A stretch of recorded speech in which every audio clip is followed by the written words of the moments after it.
Well, hello there, everyone. Hope you're doing very well. Today, what a beautiful Wednesday it is. So warm and sunny and beautiful. I can just sit here at like, I don't know, 30 degrees and I'm like, this is so wonderful. I don't have to wear that much as usual. I'm so happy. At least, I mean, many people aren't happy with how hot it is, but at least someone has to be happy. And that one is actually me. So, hope where you guys are living, the temperatures are also to your tastes. And thanks for tuning in today. We already had a very early message from Mr. Rectangle. And then also Zephyron and Mr. Regan here as well. Good day to you guys. Oh, another one who walks into the office chat. Oh, offline chat. I have finally Firefly E1 into Lightcone. Yeah. Well then, congratulations to you. Hope you didn't have to shell out too much stuff and didn't lose any 50-50s and 75-25s and so on and so forth. So, today we'll be in the last chapter of the Penacony arc, apparently. Well, it is called Farewell Penacony. So, we'll see what happens and hopefully we'll also get some bangin' Firefly and some scenes with cool cutscenes and stuff. I'm hoping for that. So hopefully that will be the case. Otherwise I would be pretty sad. And I'm not even a person who rolls for her. And I'm still pretty hyped for her. I just hope we're gonna get super awesome anime scenes and stuff like that. And it will be awesome and cool. Because as a fellow mentally 14-year-old, I really like that kind of stuff. And I want it. I want it. So please, MiHoYo, please. Cool stuff. That would be great. Well, anyways, back to that music and back into the game we go. But it is time to go. It is halftime. So who's oh wait, I do still have a life ticker. I know that Germany apparently went into halftime with 1-goal lead. Not bad, not bad. No, where I am, it's so damn hot because I'm near the beach, so I hate it when, even with air cooler. Damn, wow. I'm sitting here with around 28 to 30 degrees Celsius, I think, and I'm just doing really, really well. I'm just a person who freezes, feels cold really easily, so, but now, during the summer, this is actually a very good thing for me. Maybe you should try the 1 meal a day intermittent fasting as well. That definitely helps with the heat. But it doesn't help a lot when you're feeling cold. So maybe I should, during the winter and I don't know, maybe some parts of spring and autumn, I should probably let go of the 1 meal a day. But it's so comfy though. Anyways, Akron is going around and being super moany once again. She's bored, so let's start off with that new Archon quest, shall we? Hype. I got Firefly in my pity 20 and a weapon 2 and double. What? Damn, boy. That's... Congrats, that's some great luck. Maybe you should try playing the lottery, just, you know? Just in case you currently have some extra luck unlocked. Continue to start at a specific location in the Reverie Hotel. Alright, let's do it. So last time on Star Rail Z, we made it out of the dream, and then with a cool boss fight and stuff. And now we will be seeing what actually happens. Because we got gaslighted into having a dream where the IPC says, yeah, we're so nice all of a sudden and we definitely wouldn't be evil and stuff. But that was probably the most glaring sign that something was wrong. So now we're gonna see what actually will happen after the defeat of the evil final boss. Highly effective Omer tactics. Yeah, at least if against the heat, it is definitely effective. Can confirm. Wake up! Wake up! Hey, wake up! The sun's frying your butt. Well, wait, what? But I'm sitting inside. Are you okay? Can you hear me? I didn't hear a peep from your room, and it really freaked me out. How did you get in here, actually? Am I dreaming? Wow, this conversation is such a déjà vu. Stop making a big fuss. Oh, this conversation is such a déjà vu. What are you talking about? Are you still half asleep or something? The Order's dream is over. Finally, well, for real this time. Even though it's been a day, I still break into a sweat when I think about it. Our trailblazing expedition almost ended in Penacony. I'm so jealous that you got a good night's sleep. I was traumatized and too scared to even close my eyes. I thought if I fell asleep, I'd never wake up again. Damn. She now has PTSD and can't ever sleep soundly and nicely ever again. What happened to the Stellaron? That's a very good question. The Stellaron was sealed while you were sleeping. The ordinary people in Penacony have no idea what happened. They just feel like something's missing from their memories. I feel like I've been in this place before. Let's just look out for some strange signs of, I don't know, the Matrix having a glitch, and which means they changed it or something. Let's just look out for some weird stuff so we don't get bamboozled, right? The family's official statement was like, the Charmony Festival was attacked by an unidentified Stellaron and came to a halt. After all, they can't just reveal the truth about the Order. I like how she made them, tried to replicate their voice. The Charmony Festival! Now, all the major lineages, except for the Oak family, are dealing with the aftermath. The family has invited the crew to the Radiant Feldspar as witnesses for an important meeting. Everyone's waiting for you, so hurry up and pack. We're leaving as soon as you're ready. Stellaron has been sealed off screen. Oh yeah. Everyone's waiting, so let's not keep them waiting and see what awesome coolness we can witness very soon. After all this craziness, nothing is better than staying safe in reality. Oh, let's see. Is this actually interesting? The Radiant Feldspar? Current state of Penacony? What happened to you in Anna's dream? I want to know that. What happened to March in Anna's dream? Why the sudden interest in that? Well, I was dragged into the sweet dream. I felt a cold tentacle diving into my memories. But something else was there. So the tentacle suddenly disappeared. Snow Fox, good day to you. Thank you for tuning in. Hope you're having a good time. Also, March is dreaming about tentacles, huh? Her sweet dream is tentacles. Well. Guess we learned something new about her. And then I dreamed about stuffing my face with delicious food and going on a shopping spree. Sunday didn't seriously believe that was the life I wanted, right? Breaking free from that cheesy illusion was just a piece of cake. Is that so? Well, let's go meet up with the others, shall we? 14 Yotki Cinema mode activated. What are you talking about? This was her dream, not mine. Let's go.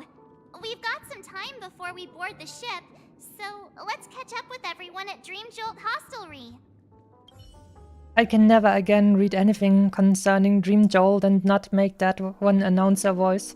Dream Jolt something. Oh, well, look who's there. That's a firefly. You're good? How am I? I'm doing pretty well. Today was a very nice, beautiful day. I got some nice food and even spezi. And now we get to see some new awesome story. I'm really happy for that. How extravagant. Just like Epsilon. How was it? Did it live up to your dreamscape expectations? I don't think I've ever seen them interact on screen, so this is kind of interesting. You already asked that when we first got here. Yeah, and you said no back then. But after all this madness, I'd say you've grown fond of it. Just a heads up, you're still on the Bloodhound family's wanted list, so keep a low profile. And this time, it's Firefly in the picture, not Sam.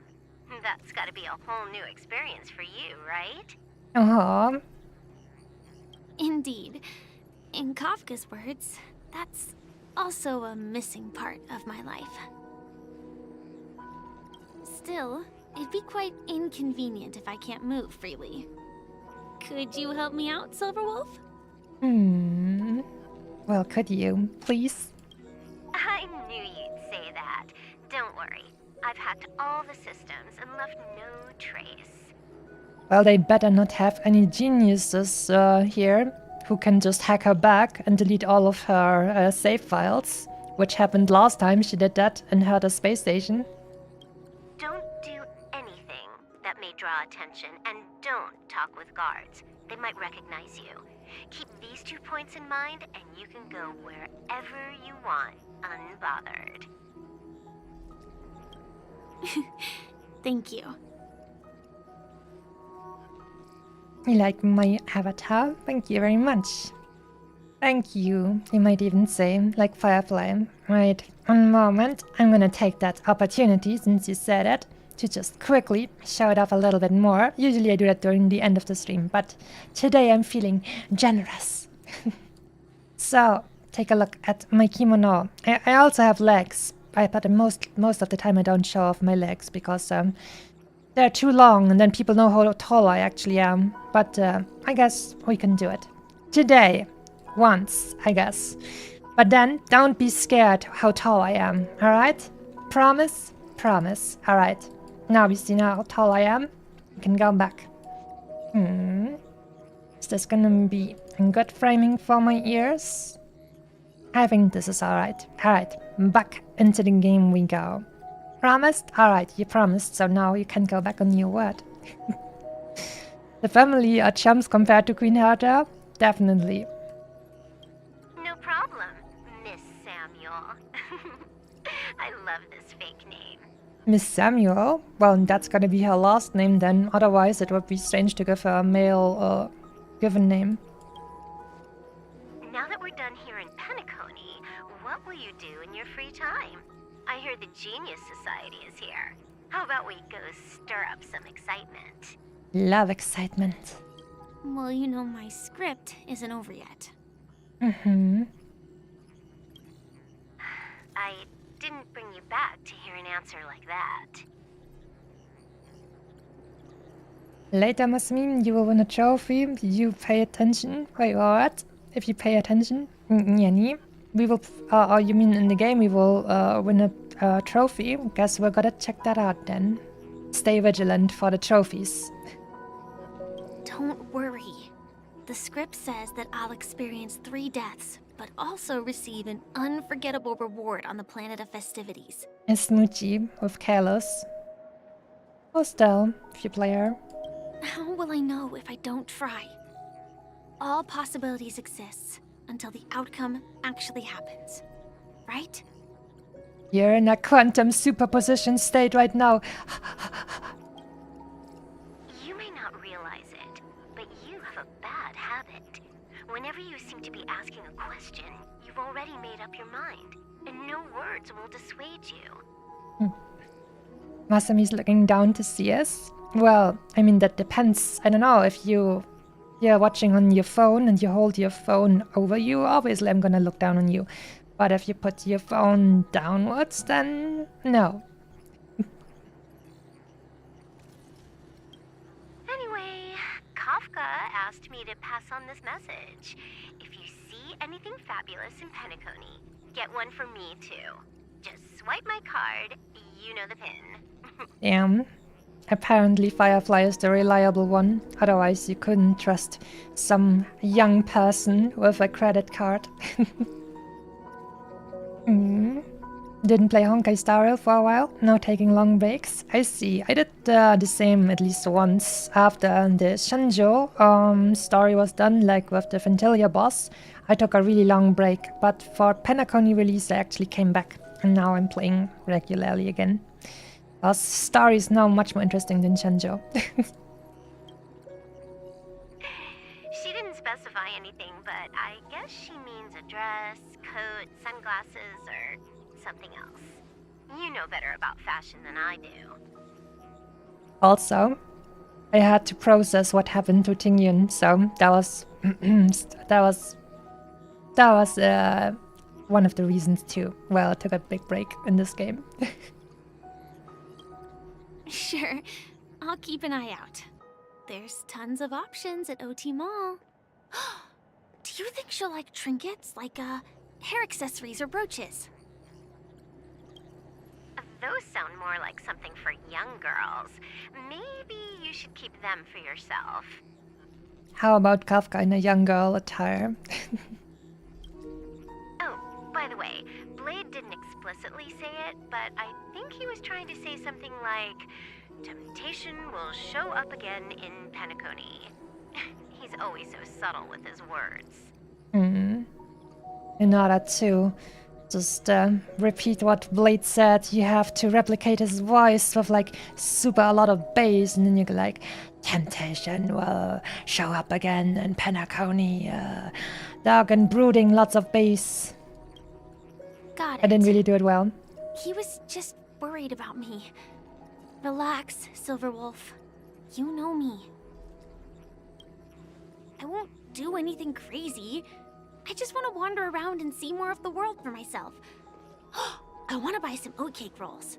I've had a cake roll every day since I arrived in Penacony, from the first day to the last. Oh no, not the candy. I guess it's fine since it's just a dream, but to be honest with you, I'm still so confused about what the hell even is in the dream and what isn't in the dream, since apparently some people can like bring stuff and you have to pay with real money, so I'm like, well, what? I don't understand. But today, I'll buy 2 and give you 1. And if you don't like them, I'll enjoy double the pleasure. Or I can bring one to Kafka, as she never refuses. Or maybe I'll give it to Blade. He'll appreciate it. That's not written in the script, right? But as you see, I have added new footnotes to my destiny.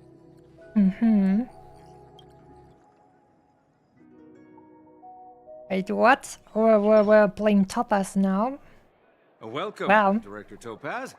The family ambassadors are still inside making preparations, but the big boss hasn't arrived yet. It'll be a while before the conference starts, I'm afraid. Didn't expect to play our perspective. Well then. Huh. Quite a spectacle. The family really knows how to make things look impressive. Where's Nambi? I don't know, I don't really care much about Topaz, but Nambi is fun. And Nambi is good. Nambi makes funny noises, more like. And also is a tasty porky boy. I thought they would choose a more formal and low-key location for the conference. I didn't expect them to go with a luxury airship. About this, Director. I've asked around. This airship, named the Radiant Feldspar, belongs to the Alfalfa family. This conference between the IPC and the family will have a direct impact on Penacony's future. Such an important event should have been held at Well, somewhere secretive in the moment of morning dew. The atmosphere here... it doesn't feel serious enough. Ah, Snow Fox is now over here on YouTube as well. Well then, I'm gonna say good day to you again, since you switched chats. You get a good day for every chat. If I'm right, this conference is probably just a prelude. Whoever organized it wants to assess the IPC stance beforehand. This influential figure either has their own ambitions and wants to reach a preliminary agreement, or they plan to put pressure on us to make us back off. Oh no, are we talking politics now? I thought I was a non-political channel. Oh, your mind is always so sharp, Director Topaz. And when the big boss arrives, please remind her to be cautious and watch out for any traps. Thank you for the reminder, but I don't think that will be necessary. When she's at the table, it's the others who need to be cautious. Just tell everyone on our team to stay focused on their tasks and not worry about the negotiations. Oh, got it. I'll do it right away. Oh, and one more thing. Don't call Miss Jade Big Boss in front of her, or there will be serious consequences. I mean, really serious. Oh no, does that mean Jade doesn't like the Gungans? That's very racist though. Got it. Thank you for the reminder, Director. Super heftig, General.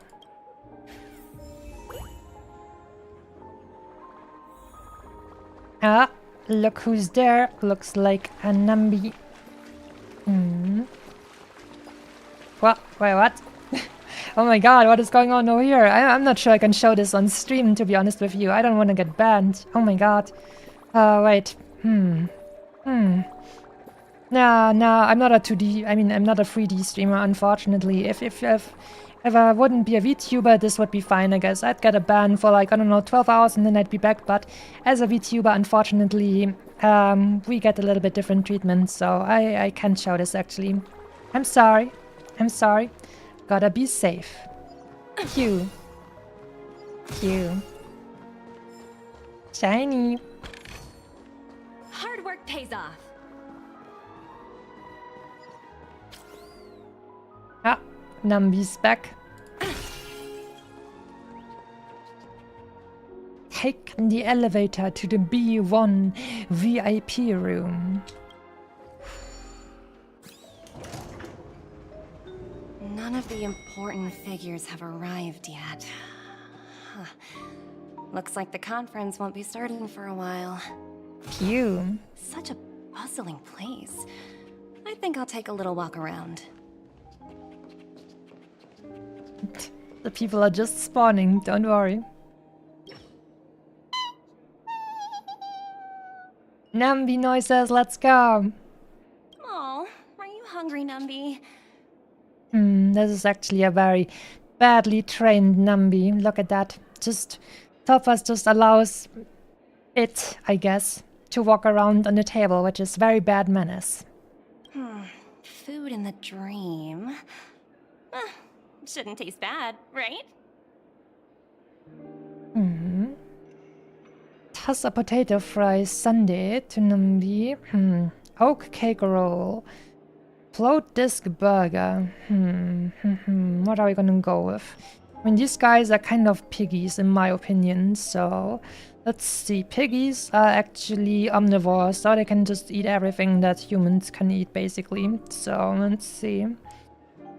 Cake roll, potato fries. I like potato fries, so you're gonna get potato fries, Nambi. Hope you're happy. Numby, catch! Oink oink, you see? It's a piggy because it makes oink oink oink noises. Yep. Oh no. I encounter a reference to Titanic and an achievement. Oh, really? All these rich people probably only have like 10% of Topaz's wealth. And she's still working. I mean, didn't she say she's still working because she likes it or something? During the Bellabog quest or something? Which just means she likes being evil and working for an evil, what's this called? Company. Even though she doesn't even have to anymore.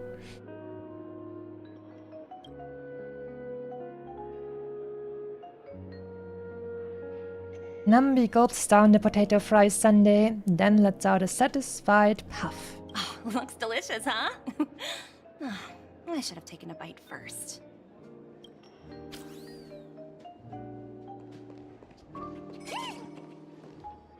Yenny. Ah, Nambi telling me where to steal from people. Let's go. Damn. Okay, thank you very much, Nambi. Much appreciated. Hard work pays off. It is definitely hard work to let your little piggy find the shiny for you. Even more. That is pretty useful. Thanks, Nambi. Even more, damn boy. Watch yourselves in front of the IPC. Don't you dare embarrass me. Did get body blocked, but we still made it. Ooh, Here we go. Free stuff. Ooh, free stuff. Nice, indeed. The family's guard. Oh my god! Look at all of those. That's a lot of Sparkle Doomsday buttons. Well, that will be interesting to see what happens with those.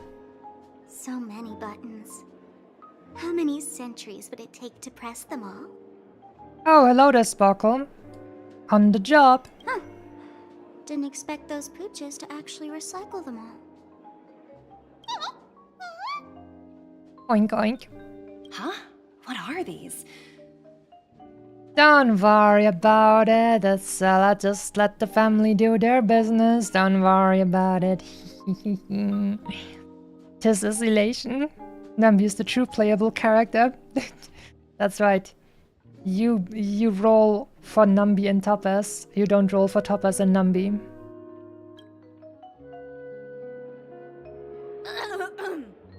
For your safety, please stay away from those objects.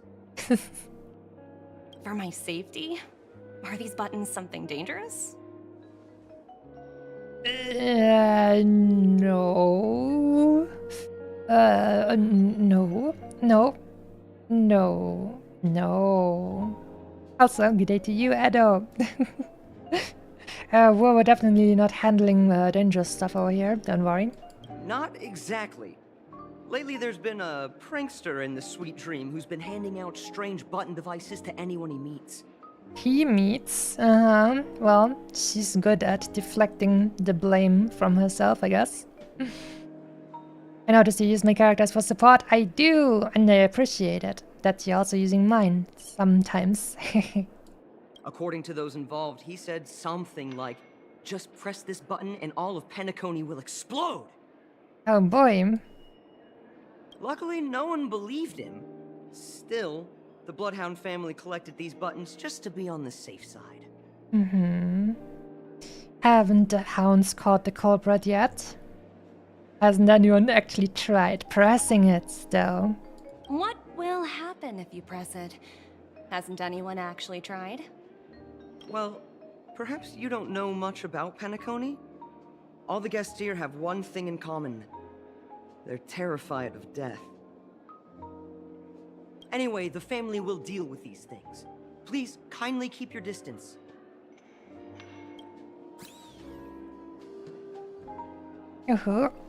Look at that. Germany got another goal. Nice. Casually looking at the live ticker. Family's Greetings, attendant. madame. What can I do for you? But we have more important matters to attend to. Hello. Could you tell me more about the Radiant Feldspar? I assume you are the ambassador of the IPC Strategic Investment Department. It's my honor to assist you. The Radiant Feldspar is owned by Mr. Odie Alfalfa, head of the Alfalfa family. Mr. Alfalfa invested a significant amount in building this luxurious airship an Ember era ago, and it has been sailing across the 12 hours of the dreamscape ever since. Mr. Wind, you say nobody cares about what you say. Well, you gotta help others a little bit and maybe talk about something nice, like what's happening on screen maybe. You very often just write some random stuff, and so it's difficult for people to even interact with that. So don't be worried that nobody actually cares. It's more like nobody even knows how to respond to your stuff. So you gotta make it a little bit more easy for people if you want to have a little bit of socialization. It's not that difficult. Just try it. Oh, so it's owned by old Oti himself. No wonder the ship is so lavishly decorated. Indeed, Mr. Alfalfa has impeccable taste. Only the most prestigious guests are invited by the Alfalfa family to board this airship. Please allow me to continue my introduction. The Radiant Felspar had been cruising over the Sea of Dreams in Penacony for an entire Ember era.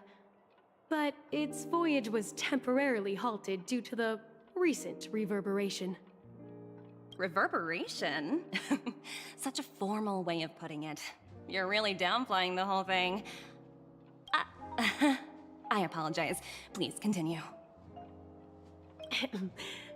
Following the previous reverberation in the Sweet Dream, the Radiant Felspar had to suspend its voyage temporarily. Thankfully, the factors that disrupted the dreamscape have been resolved. However, due to, well, certain special reasons, the Charmony Festival, originally scheduled at the Penacony Grand Theater, had to be temporarily postponed. So, Mr. Alfalfa suggested relocating the Charmony Festival to the Radiant Felspar, taking this opportunity to announce the resumption of the airship's voyage. Very important, thank you. And also, good day to you, Mr. Jellycat. Rules are indeed made to be broken. I mean, it depends. Depends. Some rules are there for a reason. Anyways. Can't talk in person? Like when I see someone I stop breathing? Well, then I guess it won't get better if you tell them some tuney stuff. So I guess texting would be a good start, and the best thing I usually feel like is when talking about something that, I don't know, everyone likes. Like when you're on a Star Rail server, Discord server, for example, I don't know, you can talk to people like, hey, I like this character the most, and then they will say, I like this character the most, and then sometimes you even find other people who like your character the most as well, and then you can just get into chatting, yeah, to, I don't know, make it easy, instead of, I don't know, having some strange expectations or something, I guess, or also scary stuff. There's a lot of scary stuff to think about, but most of the time people won't even have enough slots to slot all of the scary stuff, so there's actually just a maximum amount of scary stuff that can happen, which is much lower than you would anticipate. Now, let's continue with this very important exposition blah blah about our cruise ship over here. Well, that would meet the family's needs and also create momentum for Mr. Alfalfa himself. Quite fitting for a legendary tycoon like him.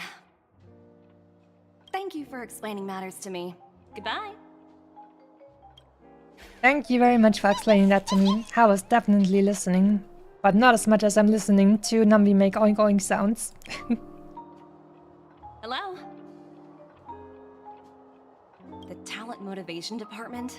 Again? Internal review? Will it ever end? Uh-oh. I'm working on a major project. I don't have time to squabble with you guys. The way I handled the Urillo case was approved by senior management, and all of the project logs and calls are complete. Can't you check on them yourselves? I'm not even listening at this point, I think. I'm pretty sure. I just don't It's just understand. office stuff. Why are you so fixated on this minor case and constantly escalating it? Seriously, what's your purpose? Yeah, God, I'll definitely never roll for her. I mean, I didn't really intend to roll for her anyways, but if she just gives me a lot of office talk, I really don't want to hear it. Oh no, please. Mercy. Sounds exhausting. Mercy. Why not just hang up? Very true. I think Jade has the right idea. In my opinion, you handled that project quite well. A little ball of ice in exchange for the Astral Express's good favor. That's not a bad deal for the department. It's been a while, little Yelena. I've been looking forward to working with you. Never imagined this day would come so soon. Is there trouble? You can tell me anything. Just like old times. Ah, it's been a while, Madam Jade. I'm honored to have the opportunity to work with you. Well, let me just quickly say something to that. Jade said it was a good deal to get the favor of the Astral Express in, I don't know, in return for just a little snowball, which is like the planet where Belobog is, right? Yarilo 6 or something. But during that quest, Topaz asked and got permission to attack the Astral Express. So that feels a little bit, I don't know. So some kind of boss that wasn't Jade authorized Topaz to use her powers to fight and potentially even kill the Astral Express, and now Jade is saying, oh, now we got Astral Express favor, that's so good and wonderful, and I don't know. Apparently, she thinks differently about the Astral Express than other people at the IPC, so... interesting. I get banned as I join servers? Well, maybe. And one of the servers, you posted something that people found very not cool, and then they decided to, I don't know, blacklist you on other servers as well.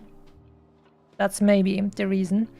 I can't know for sure, but I know that I think something like that is something that happens sometimes. You're still so formal, aren't you? Forget about the hierarchy and treat me as your equal.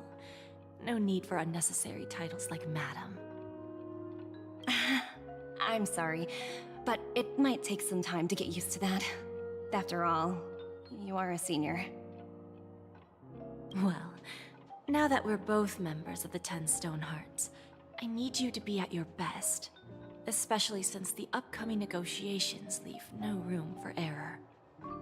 When she said that Jade is one of her seniors, that felt like it was, I don't know, like some kind of East Asian moment where they said, oh, actually, I don't know the right word in Chinese, unfortunately, but if it was Japanese, then it would be like, oh, you're a senpai.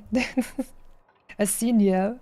I don't know. I don't think I've ever heard anyone refer to something like that in, I don't know, in a working environment.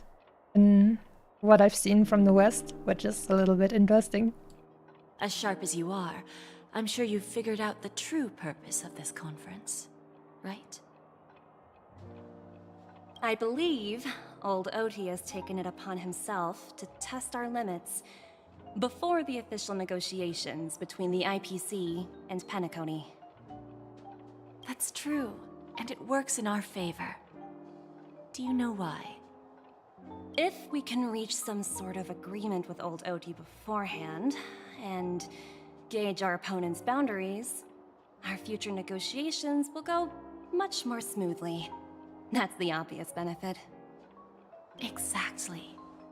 And the hidden benefit is that as the head of the Alfalfa family, his actions suggest that the 5 lineages might not be as united as the Odes of Harmony would suggest. The Alfalfa family, what was those guys again? I'm sure it's not that important. As long as the influence of Harmony hasn't completely permeated their core, personal desires will always have their way. Thankfully, influential figures in Penacony haven't entirely suppressed their own desires. Desire. It's similar to the power struggles within the IPC. The supposed all-for-one philosophy shared by the 5 lineages. It's just a slogan now that the Dream Master has gone. Maybe Jade changes opinion because she saw potential in us. Could be. Maybe. Could be. Now, for now at least, she says that apparently it's a good thing to have a good standing with the Astral Express. Maybe back then, not so much. After the downfall of the Yoke family, Old OT's faction became the dominant force in Penacony. Even if we consider only the succession order, he's the longest serving and most senior among all the family heads. Politics! Yes.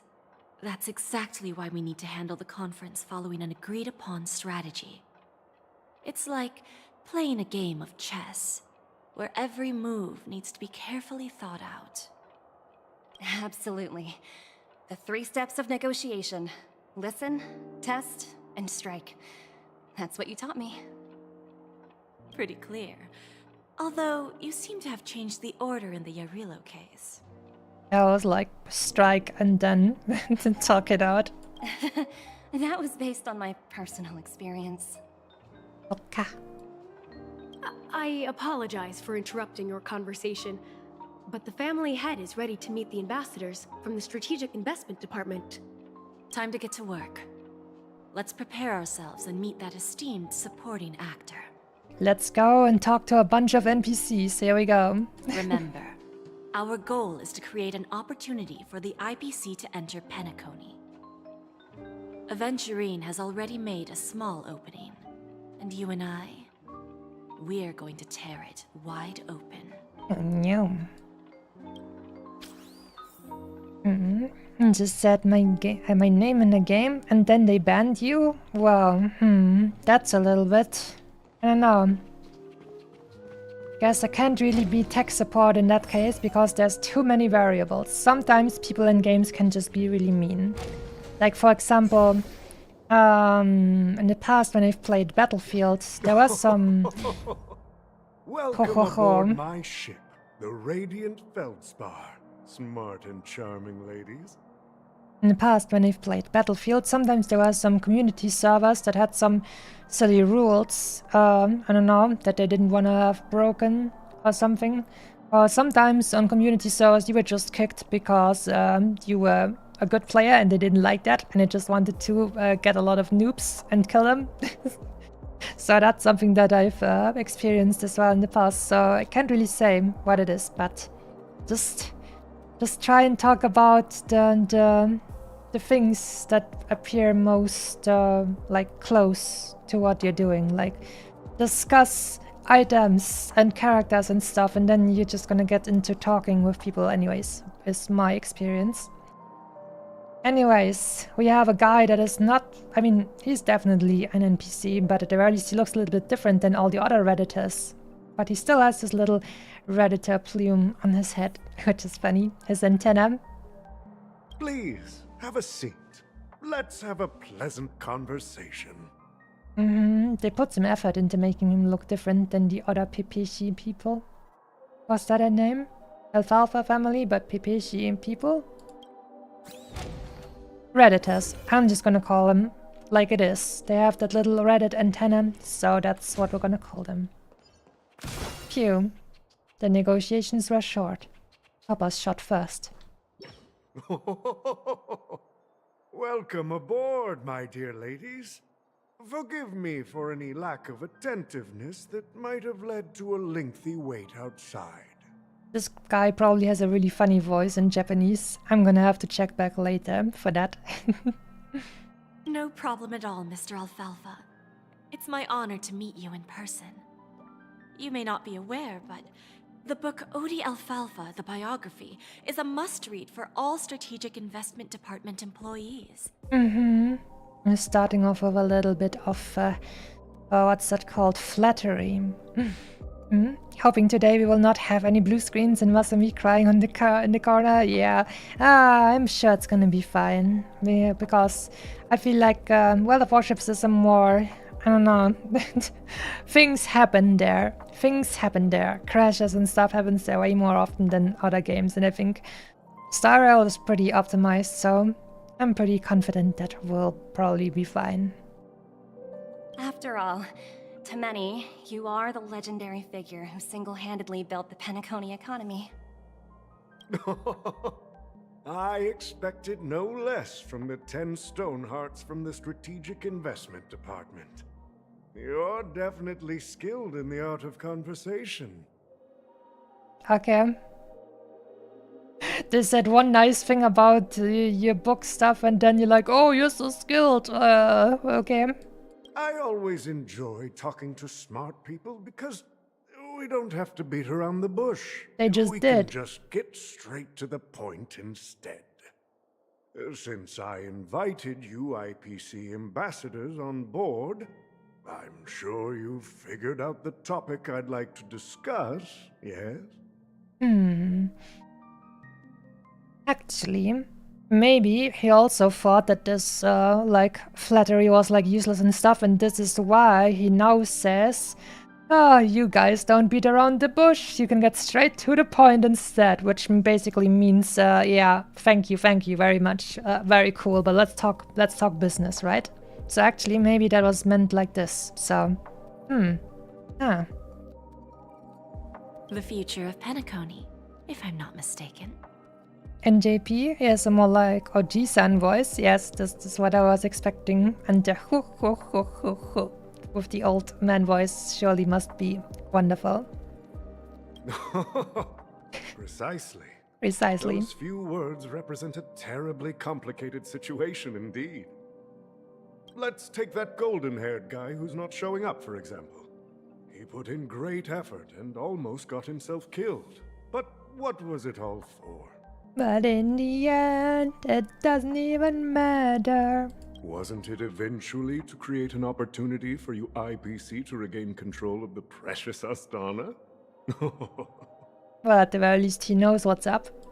The wisdom and experience you've accumulated over 10 Amber Eras are truly impressive. Let's assume your assumptions are correct, Mr. Alfalfa. How would you respond to the IPC's actions?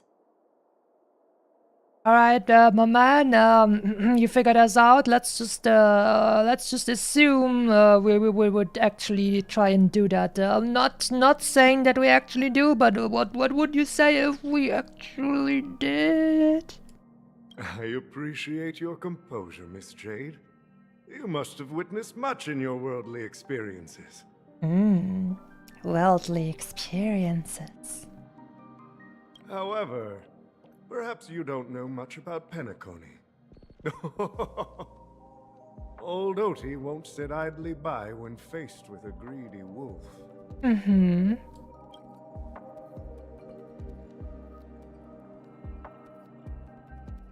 Sure, I'd enjoy it if you slapped him around a little bit.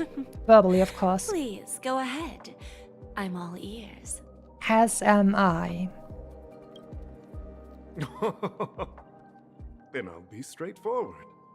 I requested this meeting before the official conference to dissuade the Strategic Investment Department from trying to lay a finger on Penacony. If you back off now, you can make a smooth exit and prevent the IPC from losing face during more important negotiations. Well, he's telling them, oh, you young ladies don't know what you're doing. You can go now and you will save your face. I'm giving you this opportunity. One of our P45 executives was attacked and nearly killed in the dreamscape. The IPC can't simply ignore this incident. Moreover, considering the turbulence during the Charmony Festival, Penacony's credibility has taken a hit in the public's eyes. He was, I mean, they're talking about Aventurine, pretty sure. I think his number was P45, so, I mean, it was his own fault. He attacked first, so that is, I mean, wasn't he on a big stage? Like, he was on a big stage, and he showed that off, didn't he? So, shouldn't they have video footage of him literally just attacking other people? So it's more like, this guy is a criminal, and they should get on the IPC's throat, instead of the IPC saying, oh no, one of our guys was harmed. Well, he shot first, my dudes. You're the ones who should try and save face from this, not the other way around. Despite your determined attitude, The issues plaguing Penacony are real, are they not? You used the term real, Miss Topaz, but let's not forget that this is the realm of dreams. If you want to succeed here, you need ambition and unconventional thinking. Curious about how I plan to respond to the IPC? Well, I don't mind sharing. My actions will help Penacony take a significant step forward by self-listing and going public. Mm-hmm. So he wants to sell stonks. Going public?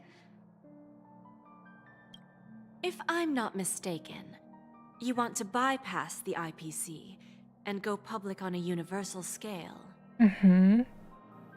I'm not using your disgusting malware app. I'm gonna make my own stonks app with blackjack and dreams. Precisely. Instead of watching the IPC gnaw away at Penacony, I'd prefer to open the doors of the sweet dream to the entire universe.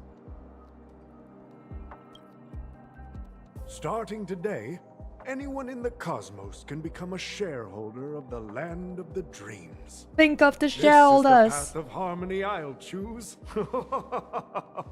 Everybody will live in harmony while spending their money on your stonks. Amazing. Shareholders! This reform should have been implemented earlier, but unfortunately, the Oak family were a bunch of blockheads blinded by order. Their level of intellectual flexibility doesn't even come close to an old fellow like me. Interesting that he has an open mind and intellectual flexibility as an old fellow. As a World of Warships player, I often have to witness that it is not really the case for most of them.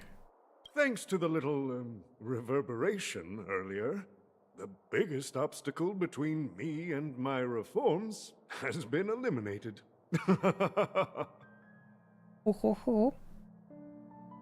Being discussed right now, and man, I will only say one thing. Oh, it's so cooked.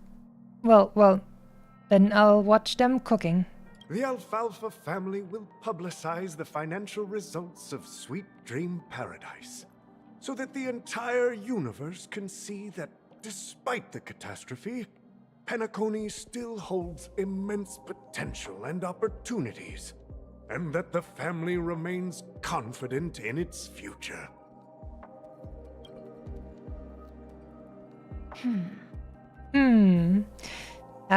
Just the fact that they don't have a reply ready right off the bat is already bad for them. And you know what? I like this conversation 10 times more than what we had before this scene. Just because they were like, yeah, we're so smart and oh, you learned so much, or whatever. They're just licking each other over the face and saying, yeah, very well done and we're also smart. Trust your teachings and blah, blah, blah. And now they're actually getting a little bit of a conversation going with someone who isn't a pushover. Nice. Crisis and opportunity are two sides of the same coin. So, you've been waiting for the right moment for Penacony to regain the spotlight. And if Penacony should seize this opportunity to overcome adversity, even if the IPC tries to intervene, every move we make will be scrutinized by trillions of people.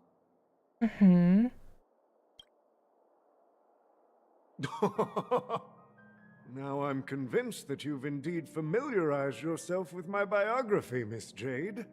So, about your next move.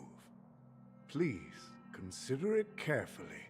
Suddenly I like politics way more. I mean, it's business politics, but it's still politics.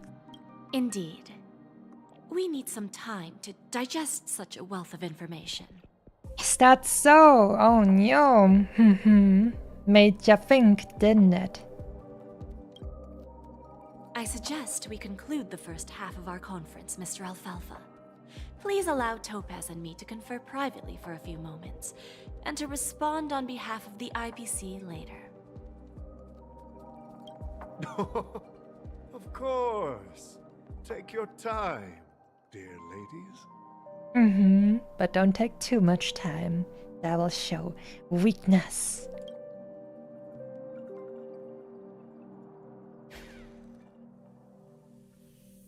The Alfalfa family had a trailblazing. meeting with the IPC? I got this information from a message sent by that IPC ambassador. He said it was to return the favor. Mm-hmm. To return the favor that we brought Akron with us so he could actually get one shot. It's not hard to imagine. Penacony today is pretty much like the frontier prison it once was, with external forces casting greedy eyes and the undercurrent of order lurking within.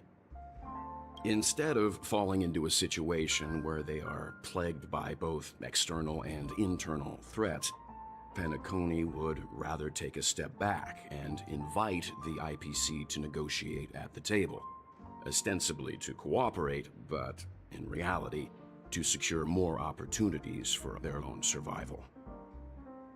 Well, no wonder they sought the mediation from the Astral Express. In your opinion, who should we stand behind? I don't think the followers of the Harmony are completely innocent victims in all of this. For reasons unknown, they have a strong desire to smooth things over, which leads to speculation about their motives. If either the family or IPC were to assume full control of Penacony, it would return to its previous illusory dream of hedonism, and the efforts of those previous nameless would once again go to waste. There you are. Did you rest well? I didn't disturb you since you were in a deep sleep. Mm-hmm. Let's see. It feels like I had a really long dream. Where is Himeko? Please continue the topic. Actually, where is Himeko? Ah, she went to negotiate with the family as a representative of the crew. She'll contact us once her arrangements are ready. After Anna's dream was shattered, the family branch from the Montour system soon arrived and swiftly took control of the situation. Most members of the Oak family fell unconscious, but fortunately, their lives were not in danger. The mastermind behind the plans was confirmed to be Gopher Wood, the previous Dream Master. But by the time we arrived, he was dead already.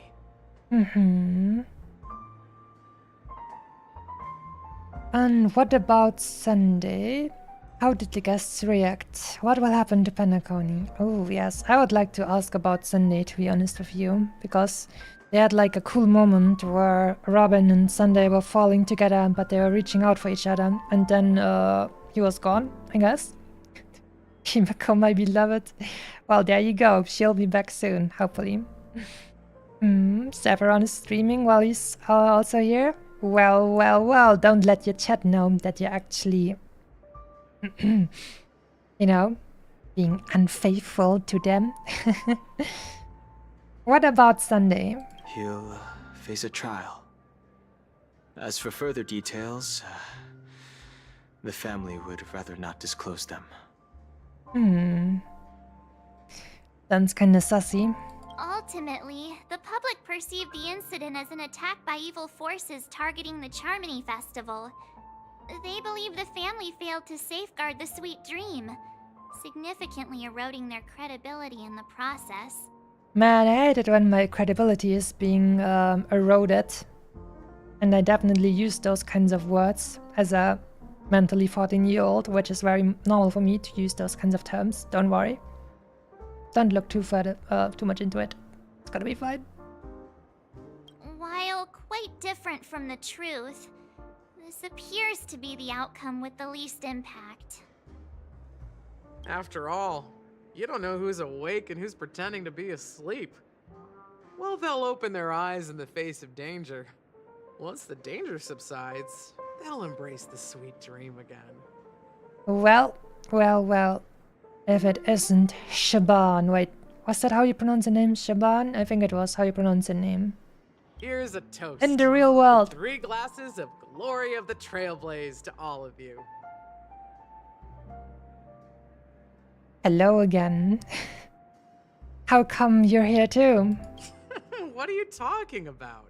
This is my lounge. It's good to see you all again. Although we might be saying goodbye again after this reunion. Notice that she still has a ring floating above her head, even though it is in reality. Hydration check. Alright, here we go. Thank you. When will the Astral Express leave Penacony? We'll stay a bit longer, but not too long. Only rolling for Firefly and then we're gone, don't worry. So, this is our final meeting then? If this is a farewell, then it seems to be missing something. Alcohol! Probably. That's what normies do, right? Drink for every occasion. Just search excuses to have a drink every time for everything. Music? Atmosphere? Ah, maybe a special drink to honor those who are not here. Mm-hmm. Oh, we just met. Let's have a drink. Oh, we have to say goodbye. Well, let's have a drink. Let's see. The mixed drink should be solemn, dignified, and unique. As we'll use it to pay respect to those fallen heroes. Okay. To the nameless, resting in peace. And to Gallagher. My boy, who wasn't even a real person, just a meme. It's so funny that they're actually using this this word in the story.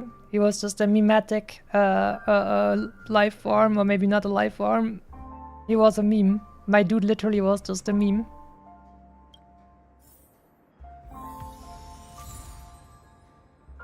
La Miss de la... I can't pronounce that. I need to learn more French, oh no. Chat with your fellow members of the crew.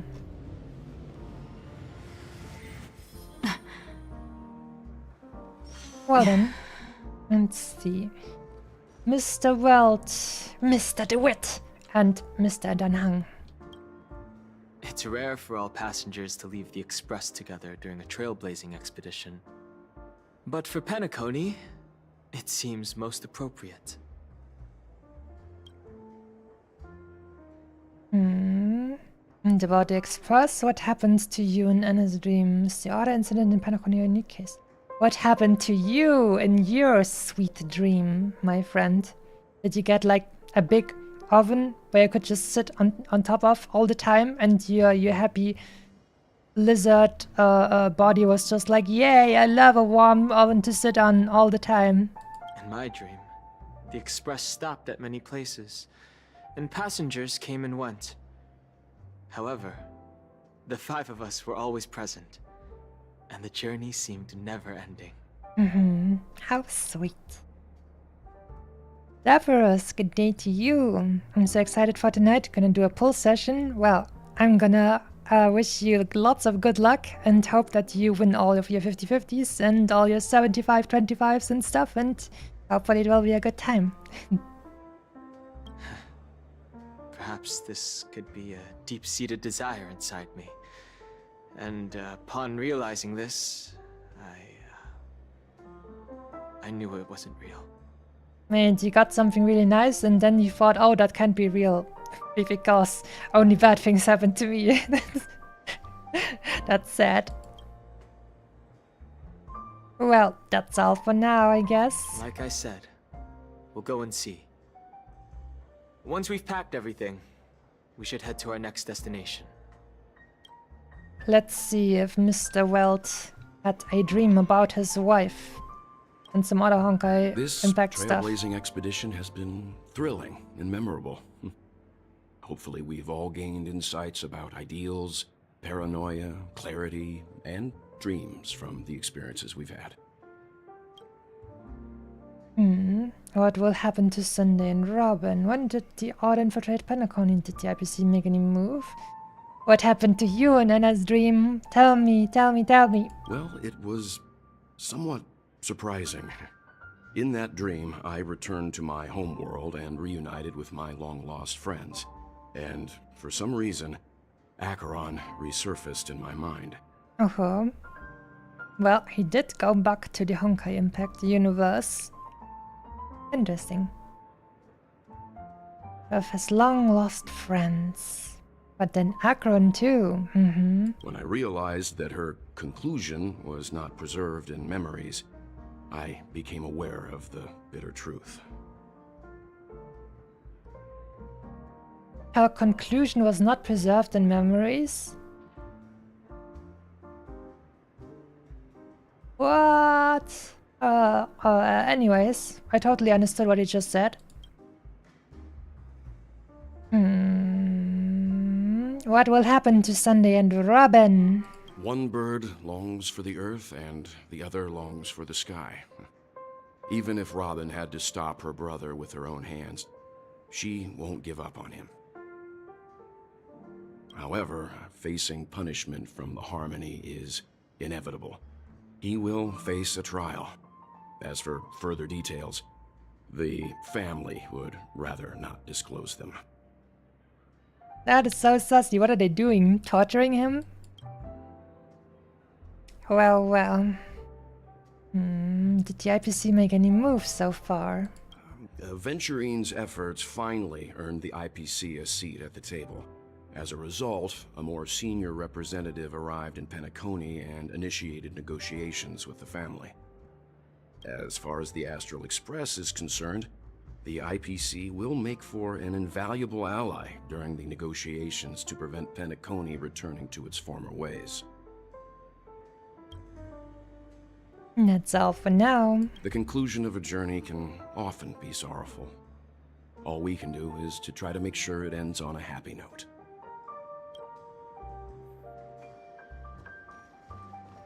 Well, let's see that drink. Ready to mix your drink? I'm mixing my drink. I thought you were going to make some for me. Well, to go to see your wife and son, yeah. I was like, I guess that's what he meant with old friends. What happened to Gallagher, the old meme boy? I'm not sure. I haven't seen him since our last meeting at the lounge. Come to think of it, he always did come and go quietly. We used to discuss everything here. But every time he'd leave, I'd realize that I didn't know him at all. Such is the mystery that is Gallagher. Who else? I have a hunch. Perhaps he's already fulfilled his wishes and won't be coming back. Let's mix the drinks, shall we? Before we start, would you like to talk to your friends? We have plenty of time. I already did that. Let's get started. All right, as you wish. I think I have an idea about what drink to make. Would you like it bitter or sweet? Sweet. It's up to you. Choose the flavor that suits you best at this moment. Sweet, always. I never drink bitter. Bitter is bitter. I don't like bitter because it's bitter. Drowning sweetness. One of the most challenging drinks to make. A slight imbalance in the ingredients can result in an overwhelmingly viscous, sweet taste. Just give me a cola, I'll be fine. However, with the right ratios, you get a uniquely sweet drink with a lingering aftertaste. Not a bad choice. Let's start mixing. I didn't really make a big choice.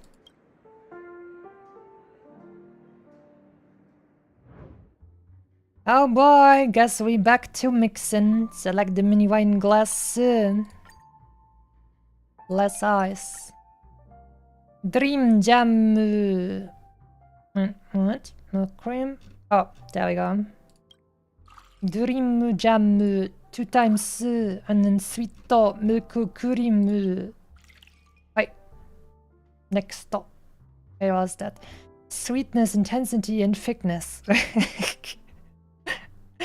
I'm not making this up, okay? I'll show you guys. Over here, you see, like on my right, but on your left, you see here, sweetness, intensity, and thickness, okay?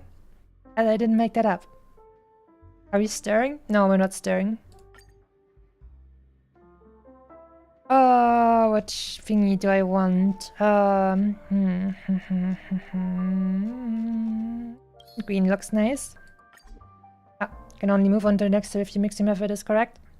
Oh, they wanted me to take a origami bird.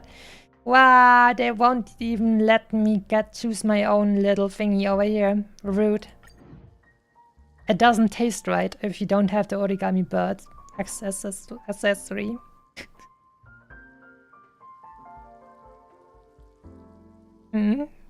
Bitter is bitter. Masami 2024. Well, there you go. That's just the truth of it.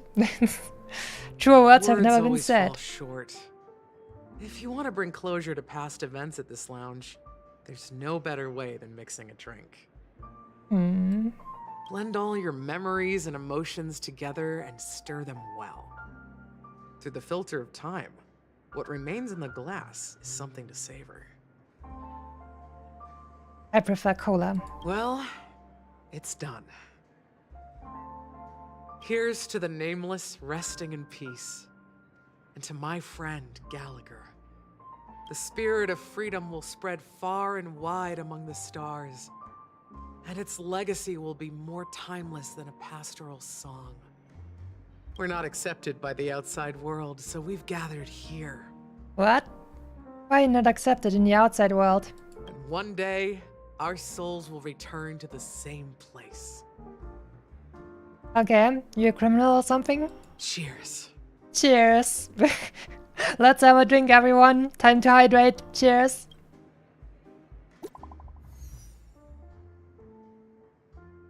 Don't ask questions, just drink.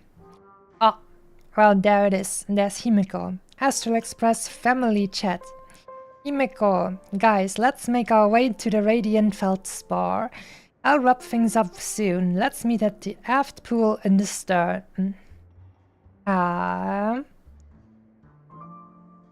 What have you been up to lately, Miss H? Probably Miss Himeko.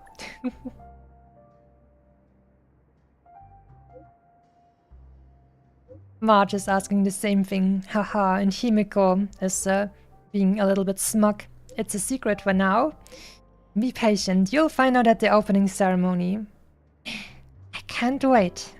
Well then. How old is Welt supposed to be? 40 to 45? I didn't really care about him that much during Honkai Impact, so I'm not sure actually. I just know that basically can't he be as old as he wants physically, because he literally rebuilt his own body with the powers of the Ursha of Reason. Say goodbye. And say goodbye. Leaving? Well, then take this with you. What? Mixed more of this last special drink for you. The past shouldn't be forgotten. So I hope it brings back the flavors of Penacony. Thank you. Very cool. I'm very much an alcohol enjoyer, so I will enjoy this drink very much. Thank you very much. I sure love alcohol. Thank you. I'm sure it'll leave a lasting impression. Sure will. If you happen to run into Gallagher, make sure he has a sip too. I know his tastes, and he'll be thrilled.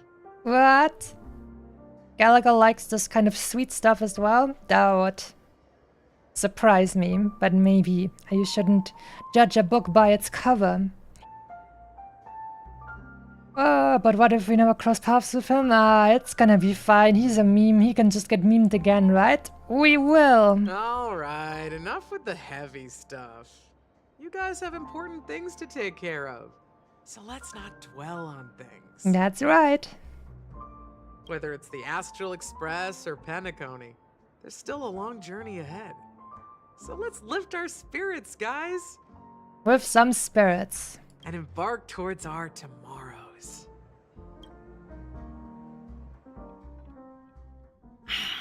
Old Oti is a tricky opponent.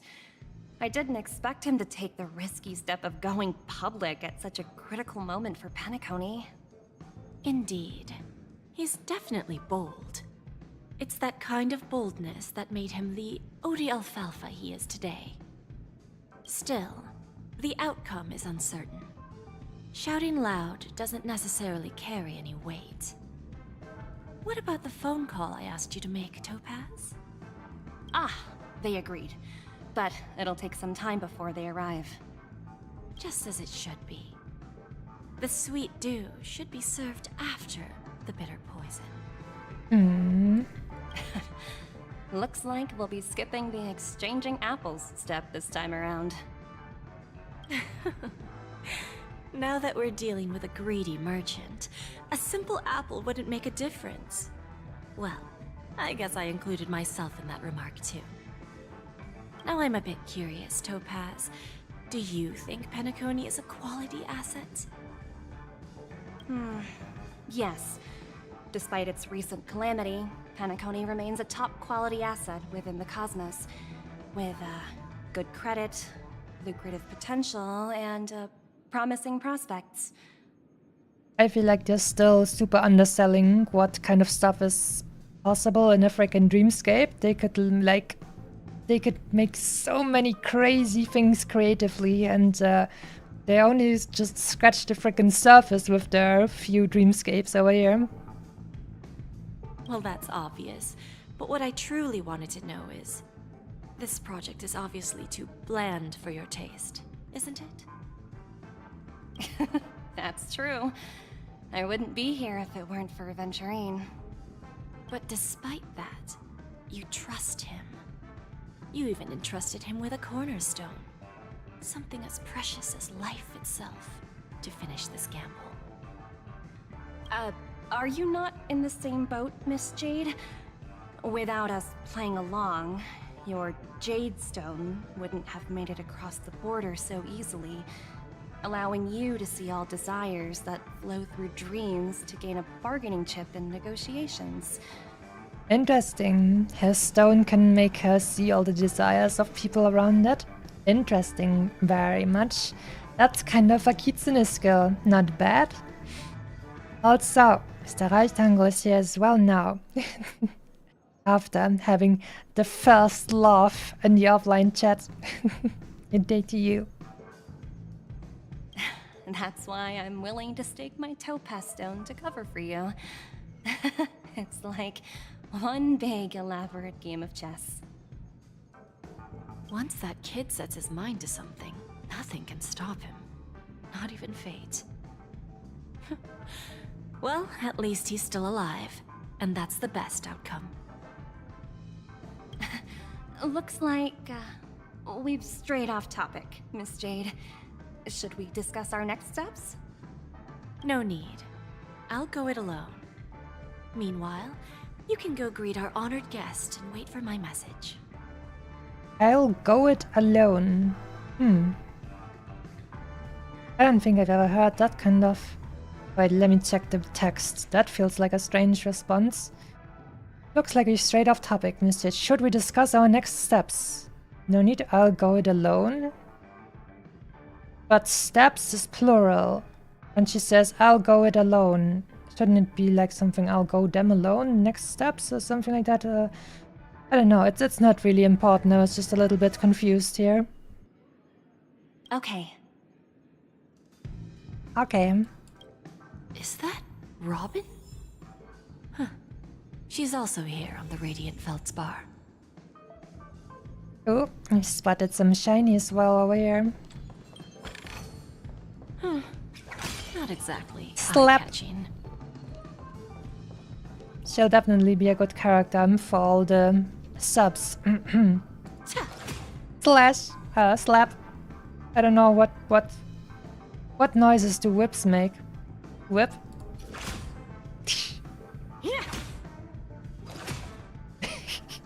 Well, there you go. Hi, Robin. How are you doing? It was not easy to voice act you, because I don't really have a voice like that. Greetings, Miss Robin. I didn't expect to meet you here. Miss Jade? Greetings. The opening ceremony for the Charmony Festival has been moved to the Radiant Feldspar, so I'm here making some preparations. How about you? Have you spoken with Mr. Alfalfa?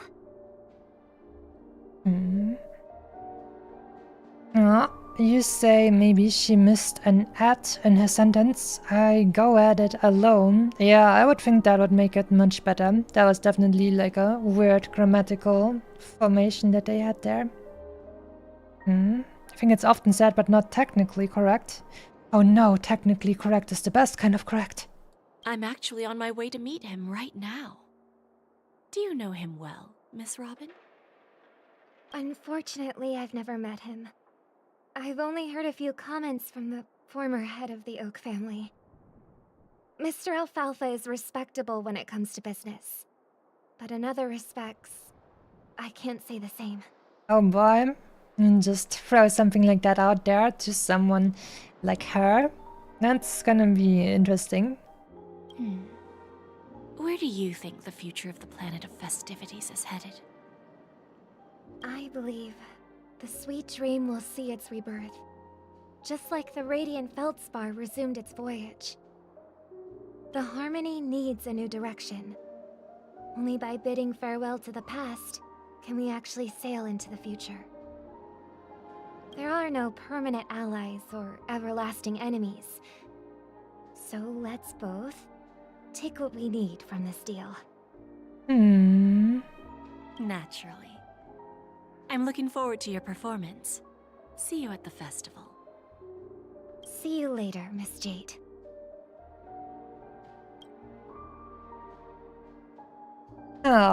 It seemed way more sassy interesting of Robin than I anticipated. I thought she would just be, hello, I'm an idol and I'm so cute and everything and I hope everyone will be okay, yay!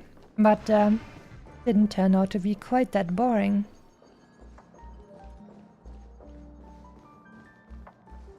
Feldspar, yeah. That's what this airship is called. Enjoy. And let me see her technique.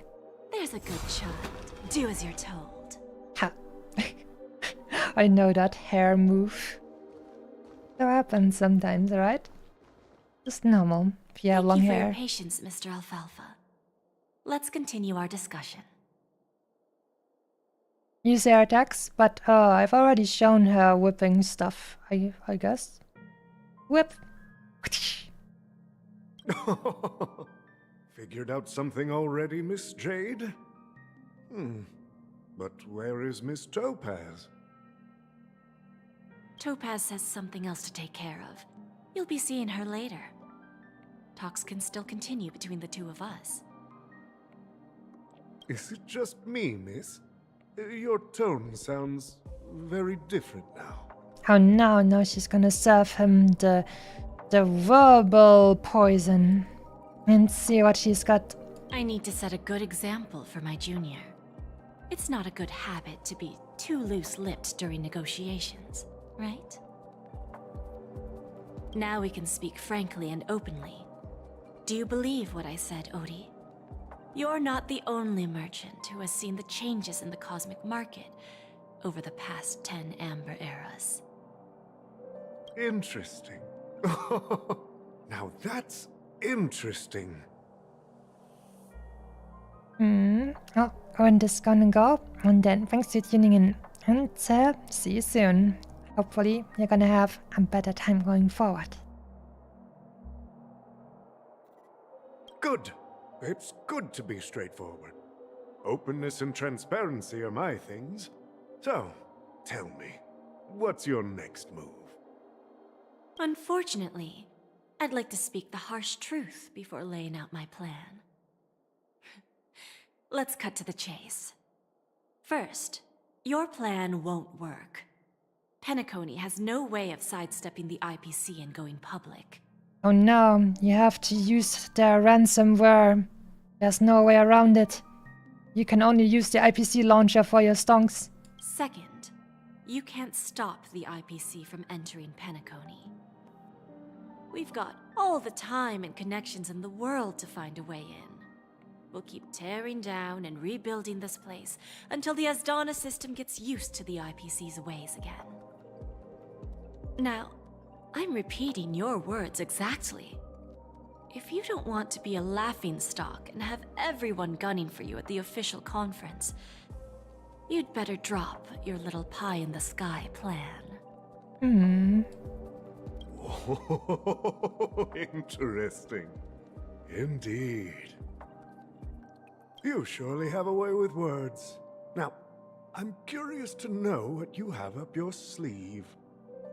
Mr. Alfalfa, Let's not forget that the IPC controls the biggest interstellar publicity platform. More than half the news networks in the universe take their orders from us. Yeah, boy. That's like half of everything in the entire universe is just their propaganda, and that's pretty damn. Oof. The moment news spreads about Penacony going public, trillions of customers will immediately receive a message like this. They own the media! Oh no! The family's protection for Penacony has expired. Any mishaps in the dreamscape could result in permanent brain death. Ouchie. This is like, saw that online. Care to guess how many ways we have to turn alfalfa credits into worthless junk within a measly 24 system hours? With the entire cosmos keeping a close eye on Penacony, I assure you, it won't be too hard. Oh no, maybe they're just gonna short sell all the stonks from Penacony and then they're gonna let it fall. You really think you can pull that off? Even from Pier Point, as distant as it may be, I'm more than capable of keeping you on a tight leash.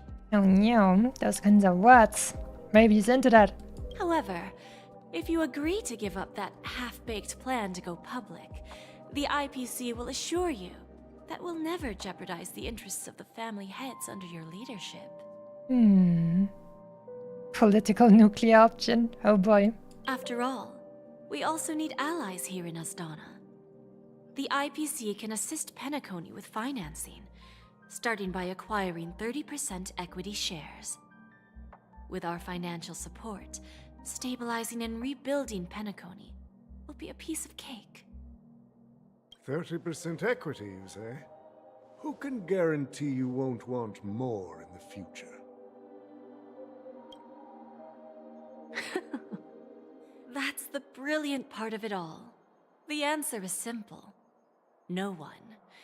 There are no guarantees. It all hinges on self-awareness and mutual respect. However, the board of directors will consider the interests of the family heads to some extent. To some extent. just saying, well, maybe we're gonna throw your bones sometimes. You know, maybe. What a good deal. You're a smart merchant, old Odie. Isn't the whole purpose of this elaborate game to showcase your business acumen and seek more benefits for the family? It benefits us if we both take a step back. And if that's not enough for you, I'm pretty sure that another goal of making Penacony go public is to expand the influence of the Planet of Festivities and attract more customers. I understand your concern, and I have a solution for that, too. Fine. Now I see your sincerity. As the head of the Alfalfa family, I don't think I have any reason to refuse your offer. However, as their chosen one, I still need one final answer. oh man, that was actually a good guess this time. Nice. Go ahead. I'm listening. When I was a child, I heard the adults recite the tale of the ancient Amber Era, about the ascension of Shipe, the Harmony, and the downfall of Enna, the Order. The Order and the Preservation used to be close in ancient times. So, why does the IPC, as a follower of the Amber Lord, seek collaboration with the family instead of aligning with the Order? Well, the Order just got beaten once again. Why would you ally yourself with a loser that's already dead? The answer is simpler than you think. It's all about credits. Everyone's favorite thing and the universally recognized currency among the stars. The IPC has the power to perpetually ensure their value. They are the bank, oh no. Nice company you have there. Would be a shame if the stock market happened to it. Oh yeah. With each new world integrated into the credit system, the IPC adds another building block to its cause. Eventually, all exchanges, capital, and businesses will operate within a unified monetary system. By then, all planetary developments will be recorded in accounts with well-defined values and the ability for exchange and circulation. And the heart of everything will be Klepoth's credit. Ah, and then the IPC will be able to exert influence over everything. She wants their currency to become the dollar. Our intention is to establish enduring preservation, so I'm sure you can understand. This universe doesn't need two types of order.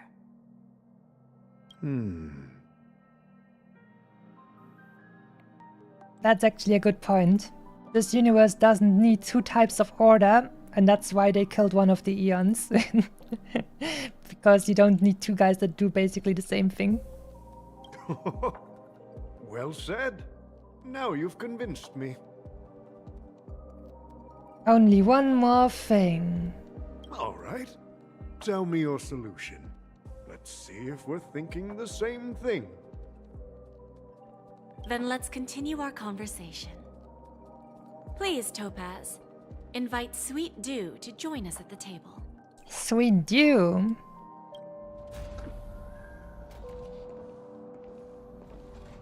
Uh-huh. Well, that's some Sweet Dew right there.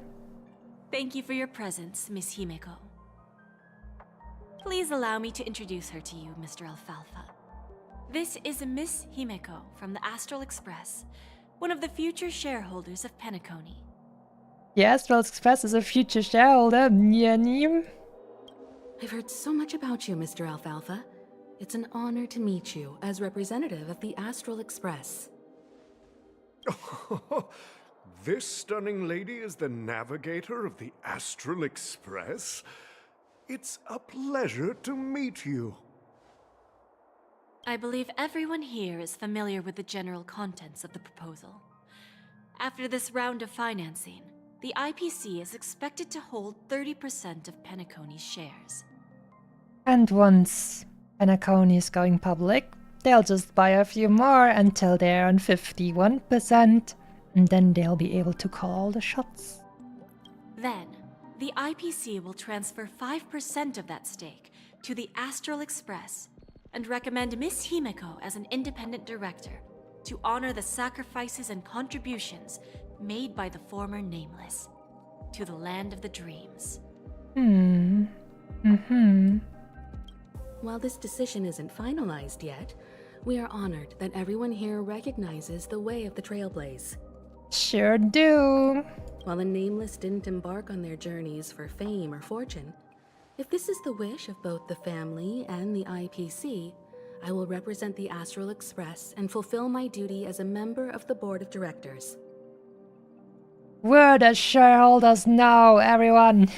Boys, it's time to make our voices heard. We're the shareholders. Let's go.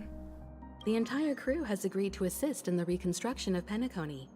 Beyond that, in our future travels, we are committed to bringing the beautiful dreams of the planet of festivities to more worlds. We have to use our shareholder power to influence these guys to make a way better dream. Like an awesome dream, like one mecha dream, and then another beach episode dream, and then lots of cool stuff like that. Of course, all cooperation is based on one premise. The path of harmony in Penacony must not be distorted again, and such a tragedy must never recur.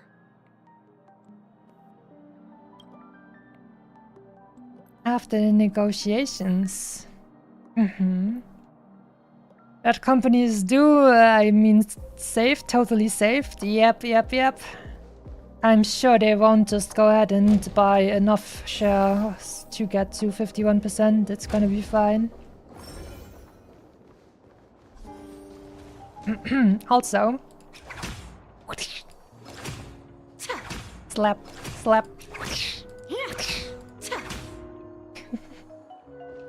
Hope you enjoyed that. She has a nice hat, though. Gonna give her that. Also shiny. No, Topaz. Old OT is in agreement, so the issue is settled, I presume. What about the remaining family heads? She was gatekeeping the shiny. They will soon realize the situation. When old Odie answered the last question, he represented more than just the Alfalfa family.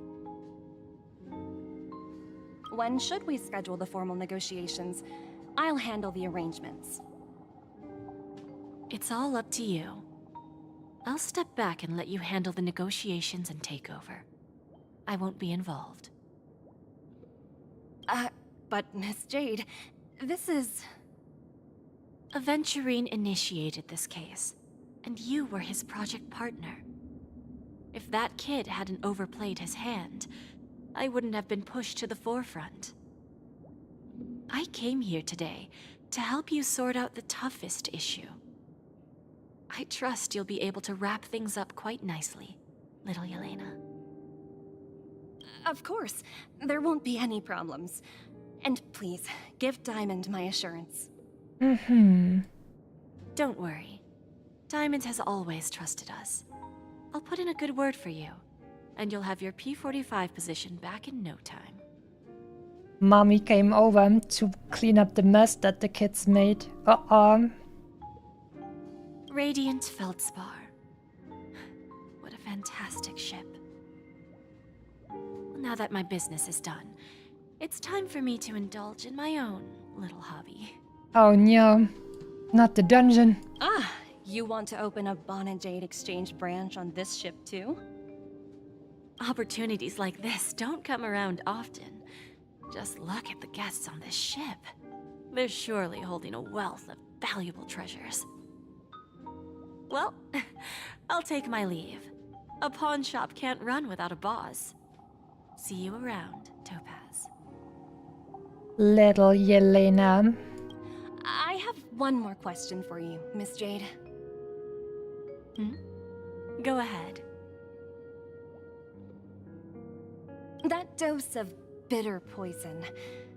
I'm curious as to how you found this information. Probably Kitsune magic. I didn't find the information. It came to me. It was from a lady concerned with the future of the Harmony. It sounds like a Robin. Interesting. In return, I've agreed to help her with something. But that's for later. We can deal with it after we leave Penacony. Or maybe Robin made like a deal with her in order to get her brother out of prison. Oh, that would be so interesting. You see, that's what investment is all about. The seeds of opportunity are already sown. They only need a little bit of nourishment to take root. And then after, all we need to do is wait patiently. Like right now, for example. It's just about time my final guest boarded the ship. Didn't see you use my sparkle, or you mean Firefly? Yeah, I tried that out today while farming some materials for Yao Shou. I believe he's pronounced like that, because in Genshin there's that one character, the little water boy, who's called Qingshou. And so the Q-I-U is apparently pronounced Shou, so I'm guessing the name of the new fox boy who was teased is going to be Jiao Shou. So, I will be rolling for this guy since he will be really good for Akron. And also, fellow fox dude. Or more like fellow fox. Now, who's going to be the next guest? Oh, Firefly time! Nice.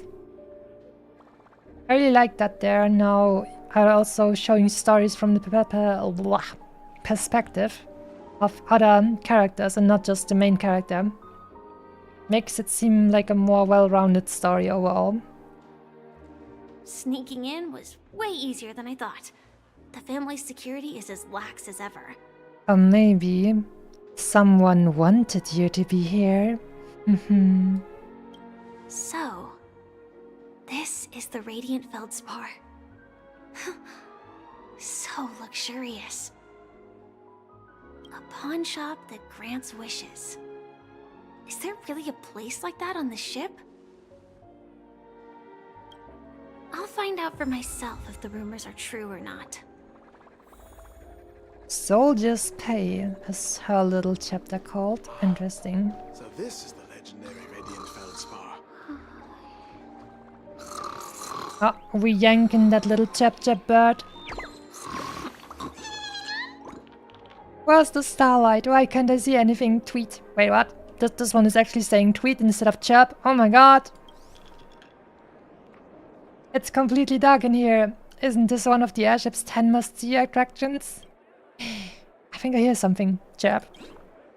Tweet. So that's what happened. My head was stuck inside a chair. Big head bird, actually, is this one called. No wonder I couldn't see any starlight. If it weren't for you, my big head would have become a permanent decoration on this deck chair. Oh no. I'm off for some sightseeing now, but don't worry, I won't forget you. Let's enjoy the starlight together sometime. Tweet. See you around. See you too, chap.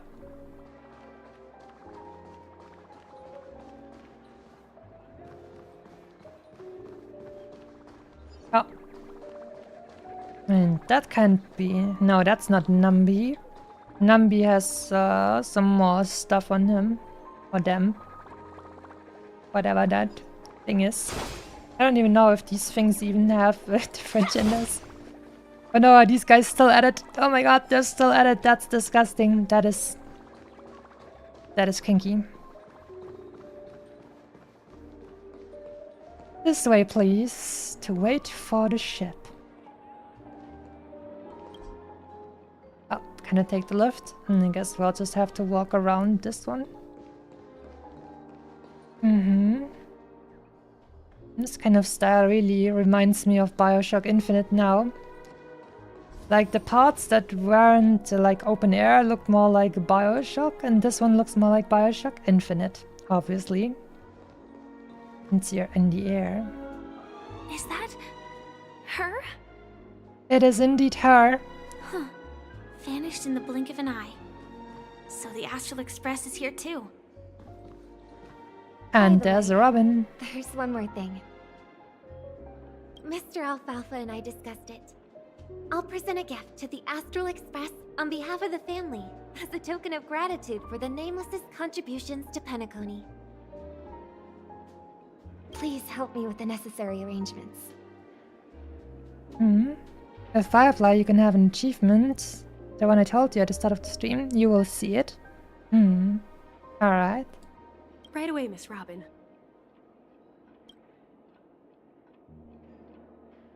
Can I ask you something?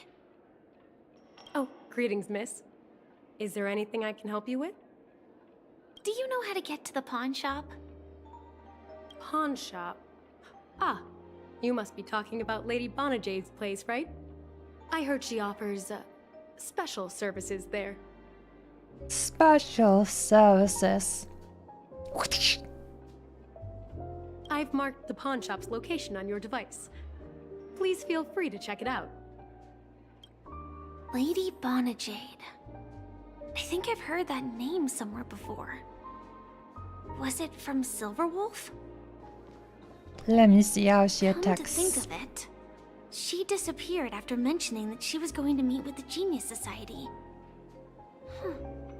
I wonder how things turned out for her. The sword. Also shiny.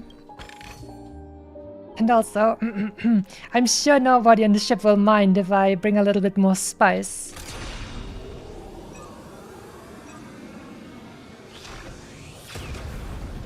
Oh yeah, man, that looks so cool.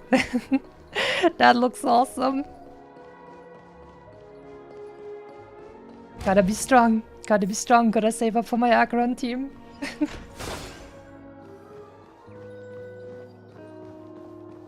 I wouldn't even be able to use her correctly. I don't even have Ruin May.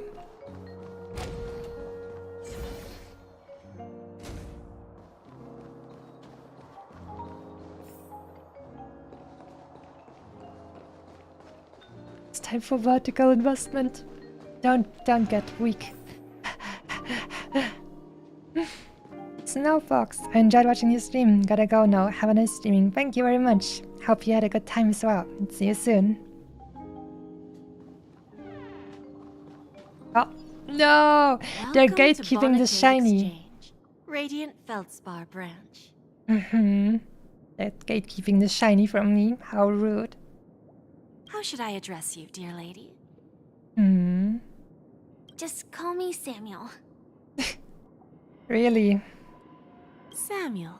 Nice name. So what do you need, Miss Samuel? And what are you willing to give up in return?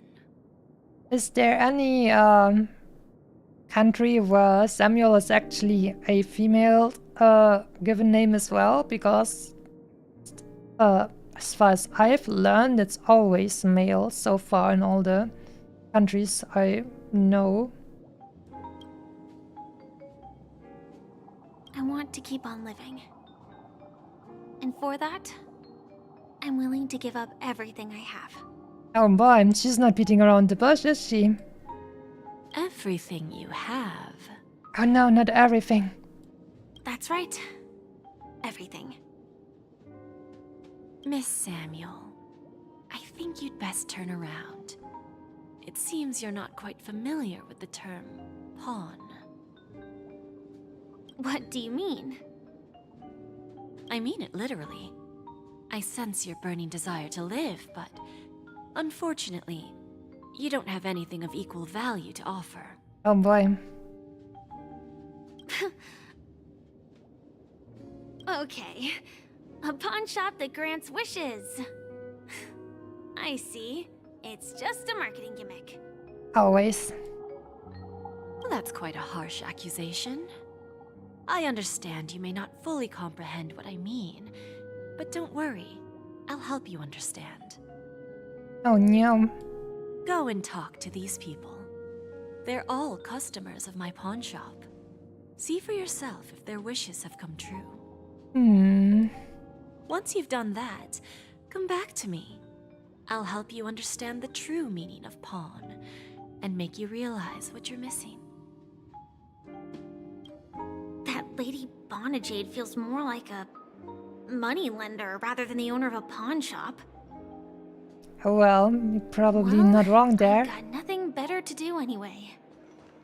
I'll do as she says and see what happens. Also, there's Estelle and Danhang. How about an awesome entrance? No. Which one should I pop? 1, 2, 3, 4, 5. I wanted to pop all of them with the Sam entrance. It would have been so satisfying. Don Hung and Void Ranger Jive. Don't change the words. No, it's not the best time to do that. Oh no. Sorry. I'll catch up with you later. Oh no, she's still on the job. Going my way. Well, was that the achievement?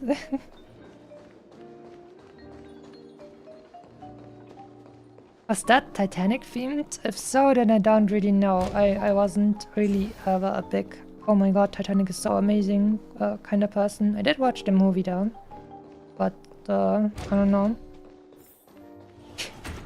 I was mostly about the action in the end. Maybe back then I just had different priorities. Wait, how old was I when I watched that movie? Probably about 192 maybe? Around that. I guess I had maybe different priorities back then. I was younger back then. Got it. Stacy. You stupid little girl. Coming back to lose more money, huh? Oh boy. Enough talk. Let's get started.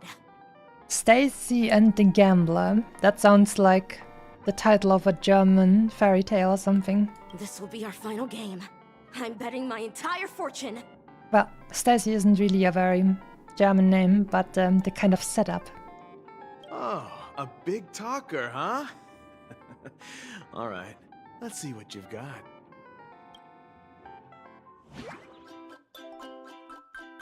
Jenny. Oh, we're playing Bejeweled now. Damn. Ha! You can tell that I'm a World of Warcraft player if I'm calling it Bejeweled instead of Candy Crush. That is actually hilarious. Origami bad Carl. I'm sorry, that's just that what it is, right? Alright. Clear fruits to increase the bat's combat power. Remaining moves, blah, blah, blah, it's gonna be fine. When just playing this, that's a lot of strawberries. And we should like see if we can use more than 2 at the same time, right? Like here again. Just set it up for us to get a lot of stuff and do it again. Is there not a double thingy we can do? Oh, this one is a tasty one as well. Noise.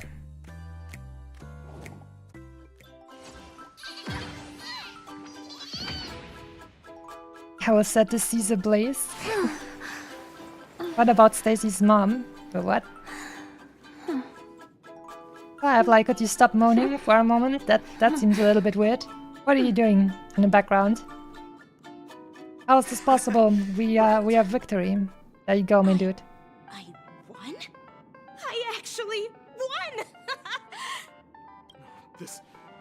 This can't be! You lost to me 10 times in a row. How could I possibly lose to you at such a crucial moment? Capitan Ahoy, good day to you. Hope you're having a good day. It's true! Lady Bonajade has truly blessed me! What? Stacy's mom has got it going on? Is that like a song or something? Finally, my luck has turned for the better. Great new era for Stacy. The master gambler has arrived.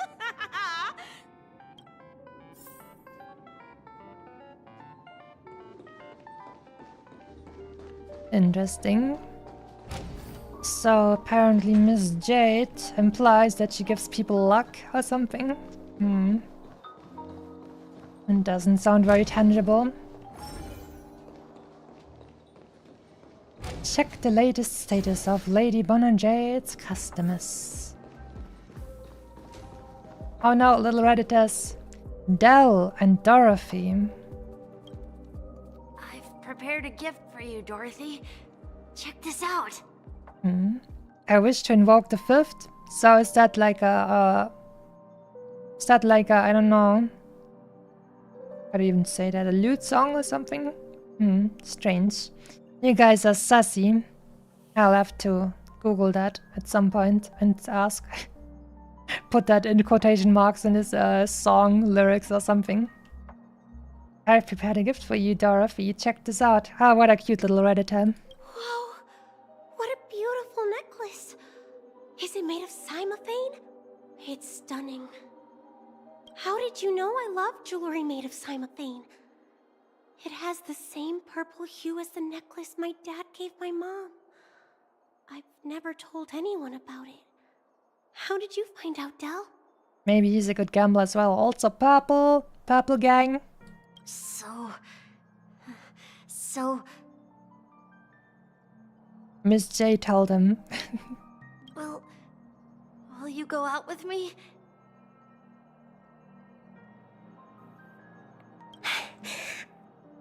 I will. How cute. Railgun started it. You're innocent.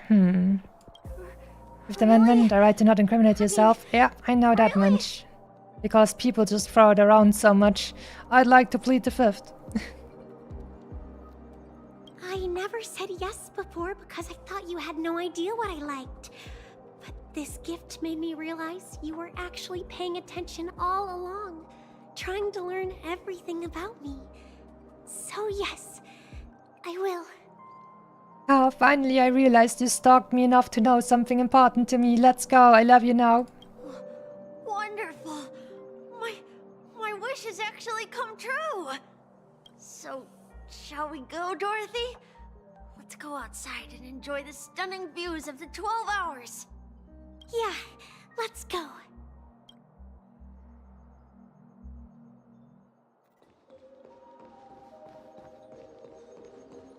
Oh, more shiny over here.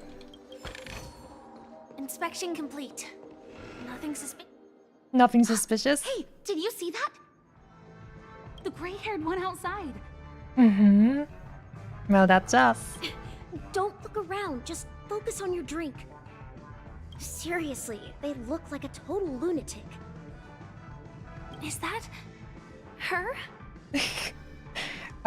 That is definitely our raccoon.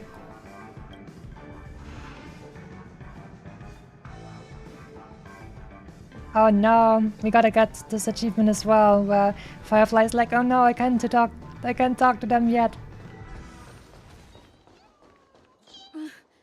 Chirp chirp.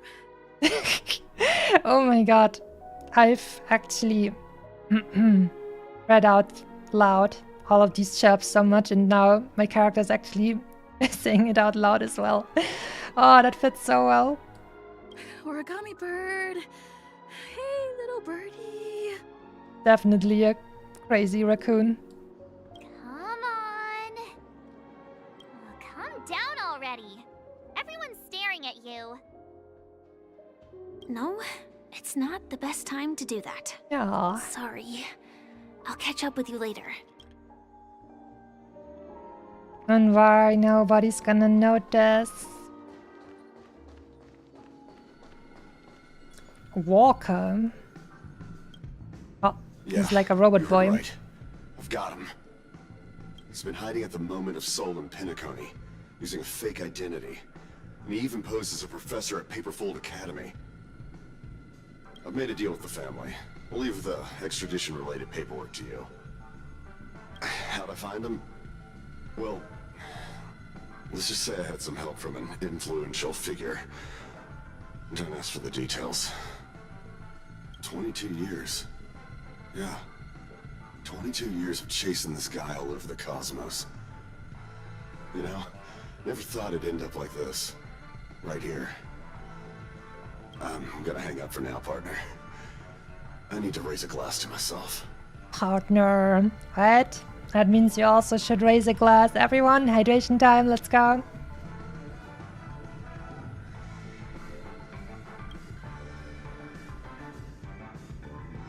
Walker hangs up the phone, and a drop of fuel seeped out from his deep metal-constructed eye sockets. Those were the tears of an Intelligron. Okay, they're leaking fuel from their eyes, not bad. All of their wishes actually did come true. But I just don't understand. How did she do it? And what does pawn really mean?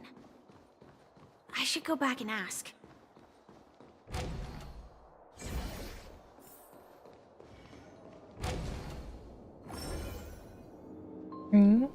Europe was founded in 1848 by Walker, Texas Ranger. When he rode a horse across the Atlantic, he called it Eastern USA, which was eventually abbreviated just as EU. Not bad.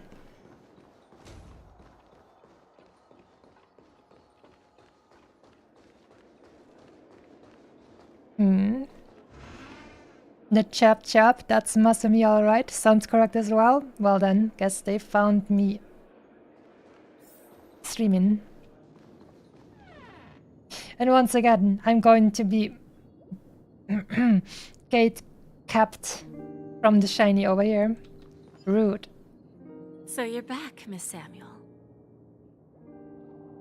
Yeah. I found those people. And it seems their wishes did come true after visiting the Bonajade Exchange. But I'm not sure what you want me to see. They all seem to be living fulfilled lives. Not so fast. This step was just to show you that the Bonajade Exchange is genuine. That I had the power to grant their wishes. And now, I'll tell you the price they paid. Dell was from a wealthy family. He was head over heels for Dorothy and wanted to win her heart. So he made a deal with me. He put up his entire fortune in exchange for a gift that would impress Dorothy. It was a piece of cake for me, thanks to my IPC connections. However, Dell will soon find himself evicted from the dreamscape because he can't afford his room. Whether he can bounce back from poverty, well, that depends on him. Damn, boy. You're really thirsty. Oh boy. Let's just hope that necklace will keep their relationship from crumbling. Let's sure hope so. Then there's Stacy, a lady with a gambling addiction. She wanted some serious luck, but she had nothing to offer. So I took something else instead. I took away all her close relationships. From the moment she stepped out of the Bonajade Exchange, every casino in the cosmos would remember her name. But her parents and siblings would sever ties with her, and it would be impossible for Stacy to make any real friends again. Damn, boy. That's like the biggest deal with the devil you could ever have. Like, that's like the worst thing. Like, what the hell? Even, like, she must be absolutely mentally ill to even, like, to go through with a deal like that. That is crazy. She will accrue a vast wealth due to her good luck, but she'll never be able to use it for the people who truly matter to her. Damn, Stacy's mom is gone. I really need to check out what that even means. What is going on with Stacy's mom? As for Detective Walker, he spent 2 decades chasing down a wanted criminal for some heinous crime. But he never caught the guy. In his desperation, he came to me. He offered his own memory system as collateral.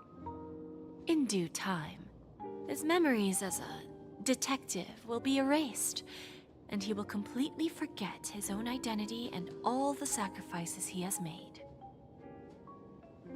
Interesting, don't you think? I fulfill people's desires and grant them favors, and soon they come back to me with even greater desires. When people see others' desires get fulfilled, they develop their own desires. It seems like an endless cycle, but it does have a goal. In the end, I will get what I desire from this whirlpool. I swear I'm respectfully looking at the text. This is what the text is. Don't worry about it too much. And patience happens to be one of my greatest strengths. So now, do you understand what you must give up, Miss Samuel? Or should I address you as... It would be even cooler if she said Sam now. Even cooler than if she said Firefly. AR-26710. Uh-huh. A remnant of Glamoth's Iron Cavalry. Even knows the serial number, not bad. Masumi doesn't know Stacy's mom, I don't. And now I'm curious what evil and, I don't know, fiery things you've been conjuring up. I'm not surprised. You are much calmer than I expected. Entropy loss syndrome. Truly an unjust misfortune, isn't it? The higher-ups in Glamoth implemented such a failsafe within the genes of their warriors, just to make sure the Republic's most powerful weapons wouldn't fall into the wrong hands.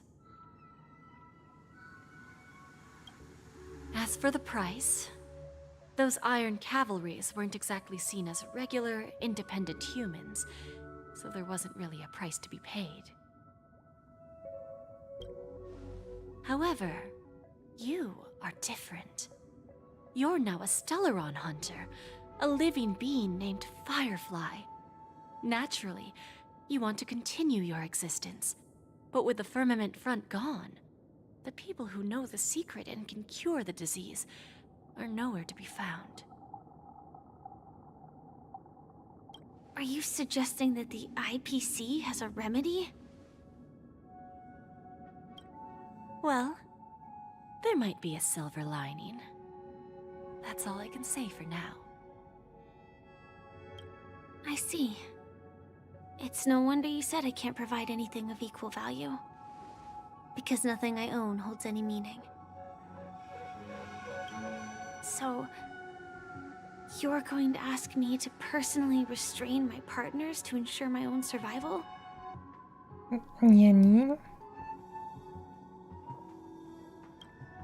Unfortunately, that's not quite the case. Partners. A nice way to put it. Now I'm even more curious about the Stellaron Hunters. Each of you has your own identity and a special bond with each other. It's strong and intimate, and yet it allows for independence. Just as the 10 Stonehearts follow Diamond, you follow your own leader. I wonder what they are like, and if all Stellaron Hunters are like you. Traveling on the path of finality, but struggling against your destiny. Attempting to move in the opposite direction. Finality path, oh boy. That's kind of a drop. Well, well, well.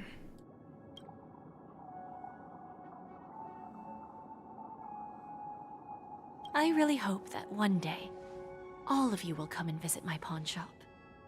I'll be waiting patiently for that day. The song about Stacy's mom is 21 years old. That's a bit old. Can I see this as an invitation?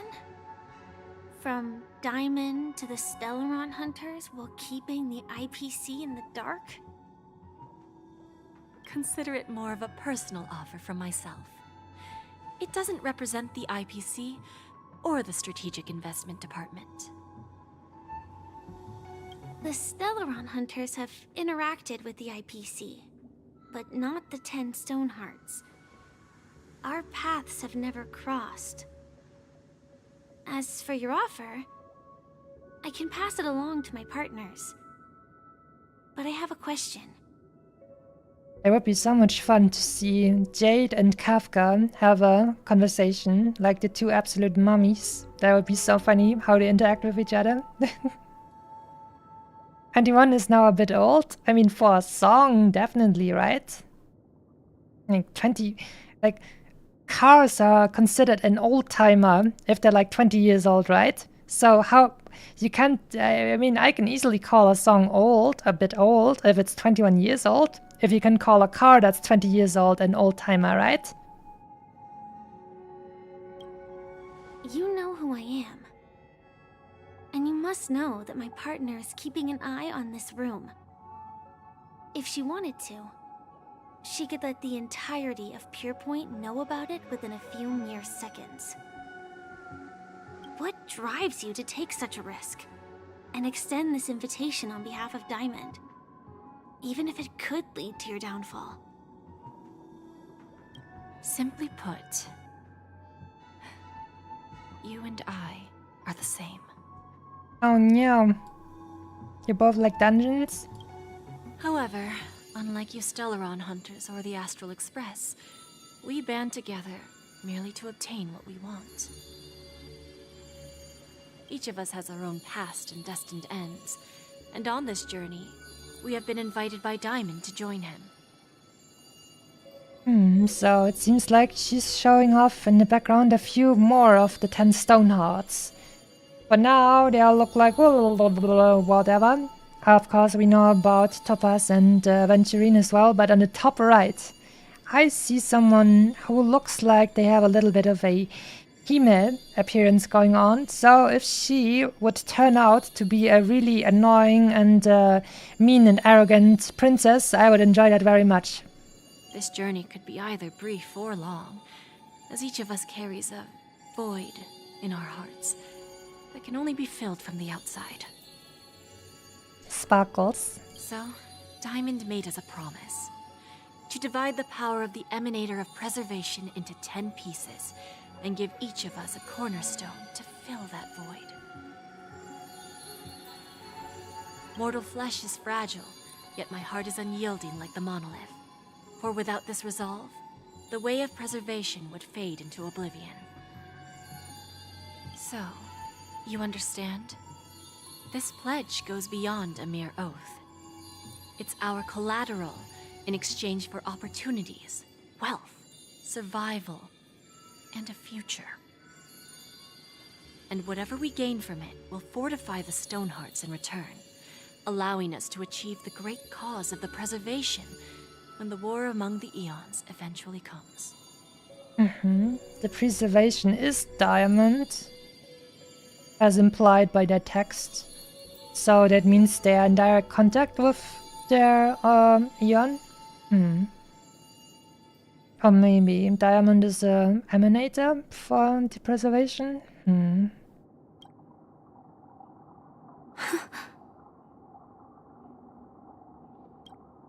I understand. Take your time, child. You don't need to give me an immediate answer.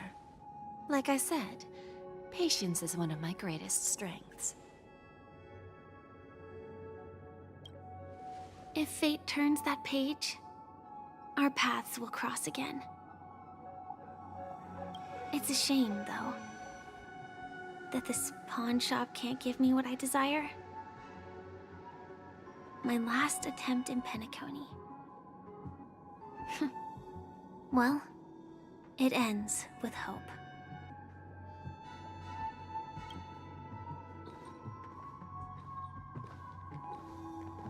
Lady Bonajade? I've come to deliver the collaterals promised. Damn, this boy just offering up his memory, basically.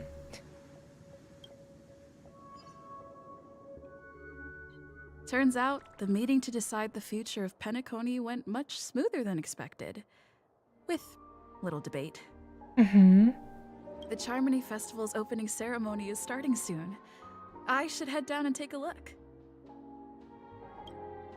This airship has quite a few treasures. A bountiful harvest. A bountiful harvest for our trash diving raccoon. Oh, look at that. It's partner.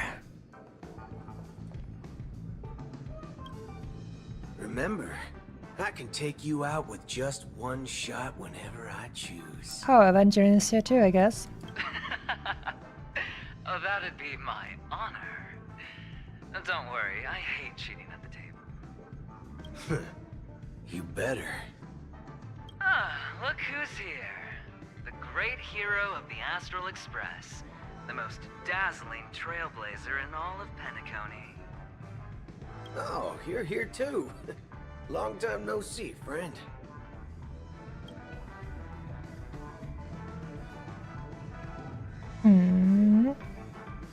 What are you guys whispering about?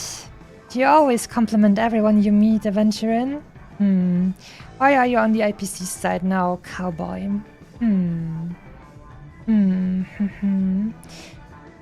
Well, I can definitely not go with the middle option because that would imply that I actually am interested in him and his whatever blah blah. So the other two are, why are you on the IPC side now, cowboy? What are you guys whispering about? So if I choose the third option, that means I'll be the least interested in Aventurin, so I'm taking that one. Why are you on the IPC side now, cowboy?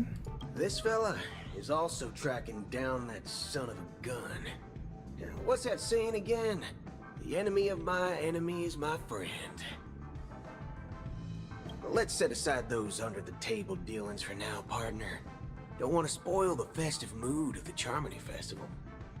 Oh, I agree. Now let's congratulate Miss Trailblazer. I hear the family intends to thank the crew at the Charmony Festival.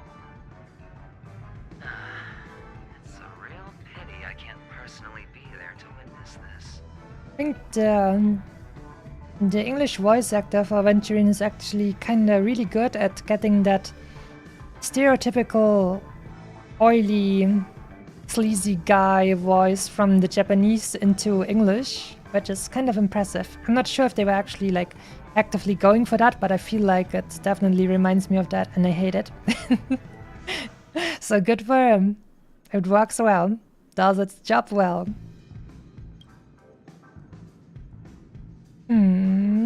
You sure left in a hurry, Aventurine. I'd like to thank you all for your help in the battle, cowboy. What are you guys chatting about? I'd like to thank you for all your help in the battle, cowboy. No problem. Punishing the wicked and eradicating evil is a top priority. Would have been strange if we sat it out. I don't even remember. Where did he help? I don't even remember.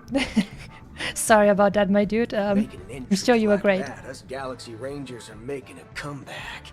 Reckon you'll meet quite a few followers of the hunt on your journey. Do me a favor. Pass on my regards, will ya?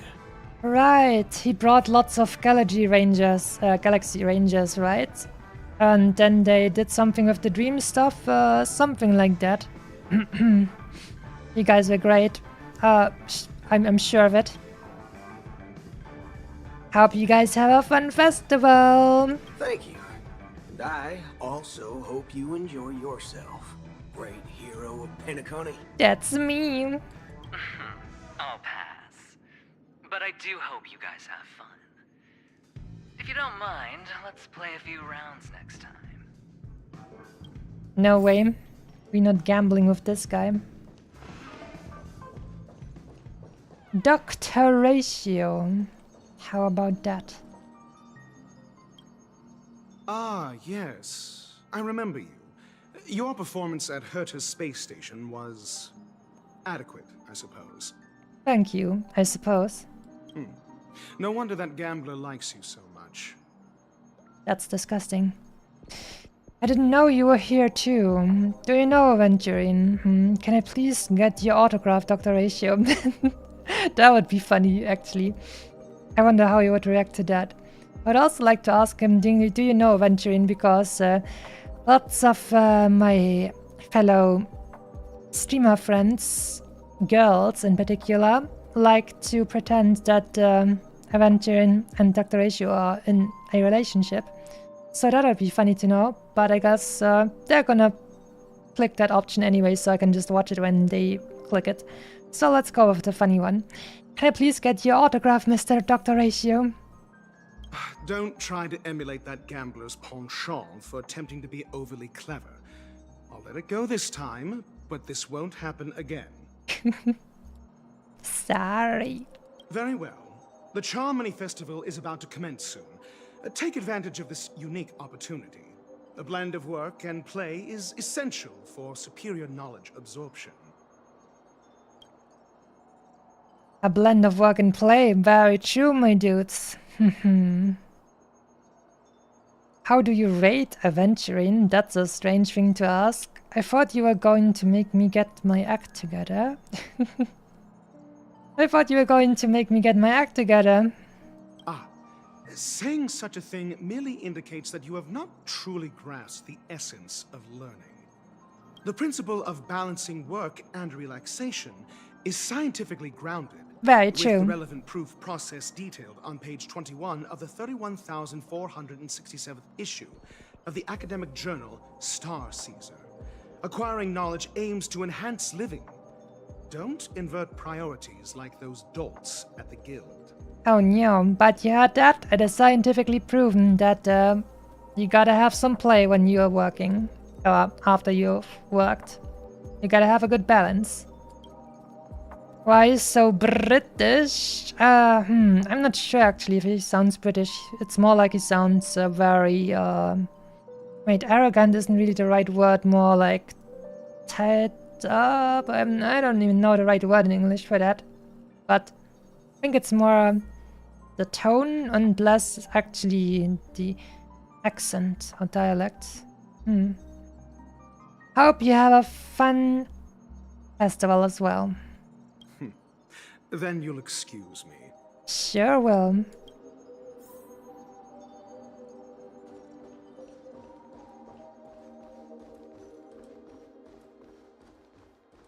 Alright. Before I make my way into there, just a tiny small moment where we'll have a small little break, and I'll be right back with fresh new water. So just I don't know, a few minutes, don't worry about it. Be right back.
Alrighty, and we are back.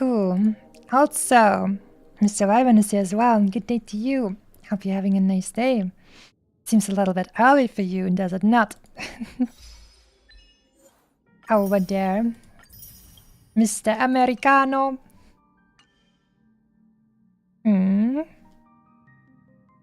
OMG, only Aston Martin is owned by the Brits? Shame, Scotty doesn't know. Oh my god, all of this car talk that I don't know much about. And I caused it only by saying that 20-year-old cars are old-timers, so I should be allowed to call 21-year-old songs old. And now everything is just, I don't know, went out of my control.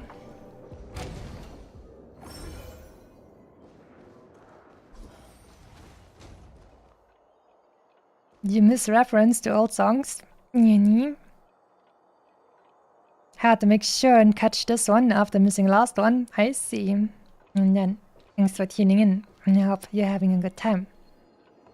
We're playing Story of Star Realm, but I think you said you didn't play it, so no spoilers, because can't get spoiled if you're not playing it anyways. We talked a lot about business and stuff today. Well, if it isn't my old friend. It hasn't been long, and yet, here we are again. How are you? May I introduce to you Miss Top Ass and her little pig over here. Oink oink. Life is as wonderful as ever. I'm in the mood for a job change. Really, am I though? I have unlimited time to just crawl around in trash cans and stuff, so I guess this is actually a pretty good life. Life is as wonderful as ever. That's what I thought.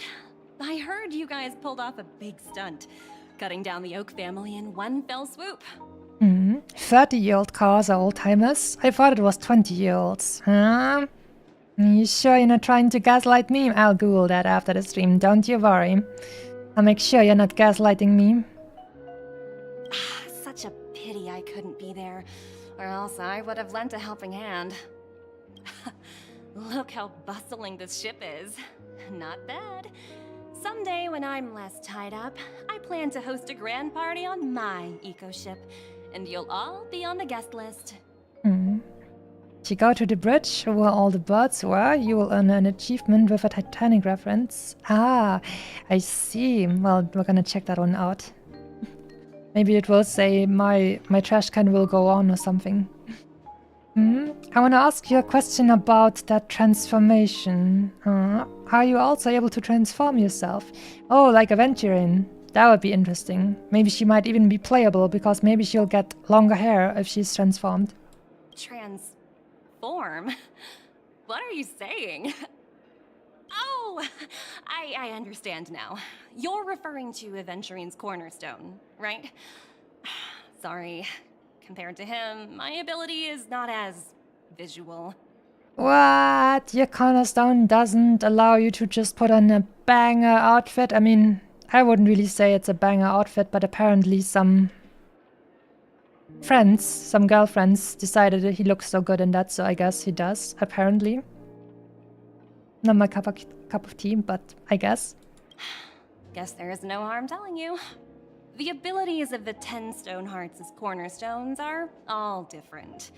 Some can even read your thoughts, grasp your desires. So, be careful. Oh no, I'd like to see Jade try and turn Musashi-sama into a reality. That would be interesting to see how she would actually do that, and then what kind of price I'd have to pay for that. Now that I think about it, it was good that Branya got there when she didn't Bellabog. If she came any later, we probably wouldn't have ended up as friends. All business. Alright, let's quickly go back and get that Titanic achievement. She can say henshin. Oh, she can't? I see. Right. See. If I remember correctly, then the bow of the ship was in this direction. Yeah.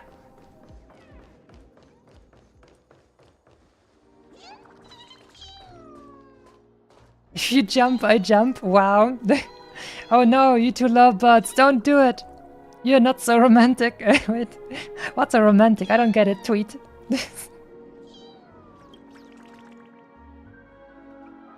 You stand motionless at the ship's bow, gazing toward the distance, feeling the flow of wind, and imagine yourself soaring freely through the covers of clouds, until a fierce billow messes up your grey hair, snapping you out of your daydream, and then you get hit in the citadel for 50,000 damage! My apologies. You recall a classic Penaconian romance film, where a kindred companion is standing beside you, promising you that if you jump, I'll jump too. Chirp chirp. Will jumping off the edge plop you right in front of Miss Robin and Mr. Sunday? You recall the first time you dived into the dream, and how you plummeted into the golden hour. You can't help but smile. My heart will go on. Well, they actually called it like that. They didn't even, like, make any funny blah blah like I said about my trash can will go on. They just straight up said it like this. Not bad. That was a little unhinged. What, to talk about citadels?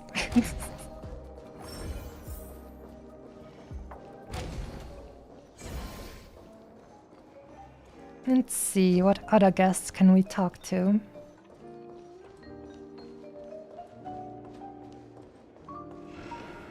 Ah, we can also talk to Miss Jade.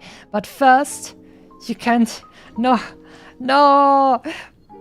Okay, I'm gonna go over here and get the shiny, and she won't be able to actually stop me from that, okay? I'm not gonna get too close there.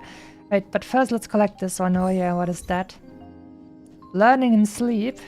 That doesn't work. Draw. The unopenable drawer, so I can't read that fast. Okay, let's get over here. Don't worry. Yeah, we made it.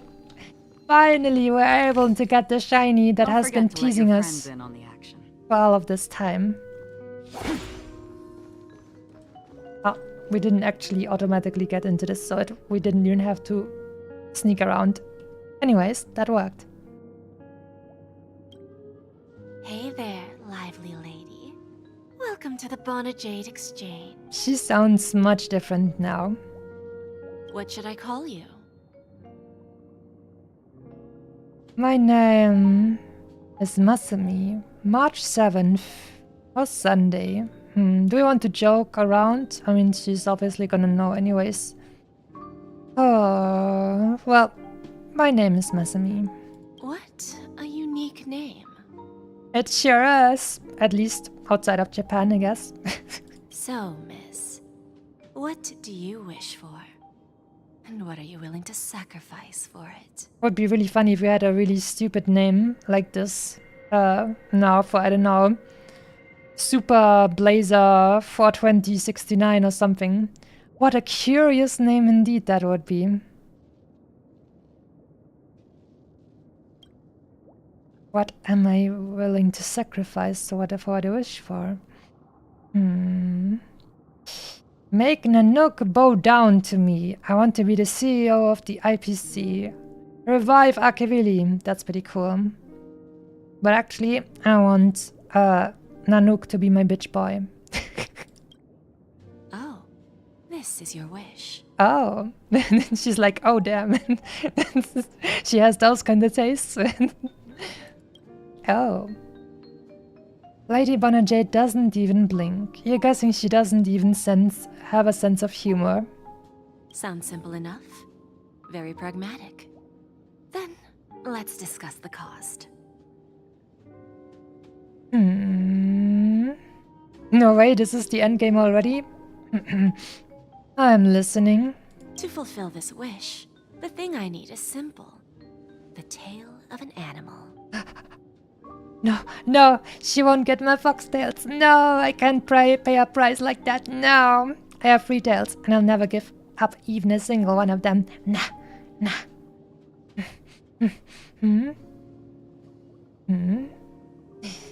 I was expecting you to say a name like beautiful or something.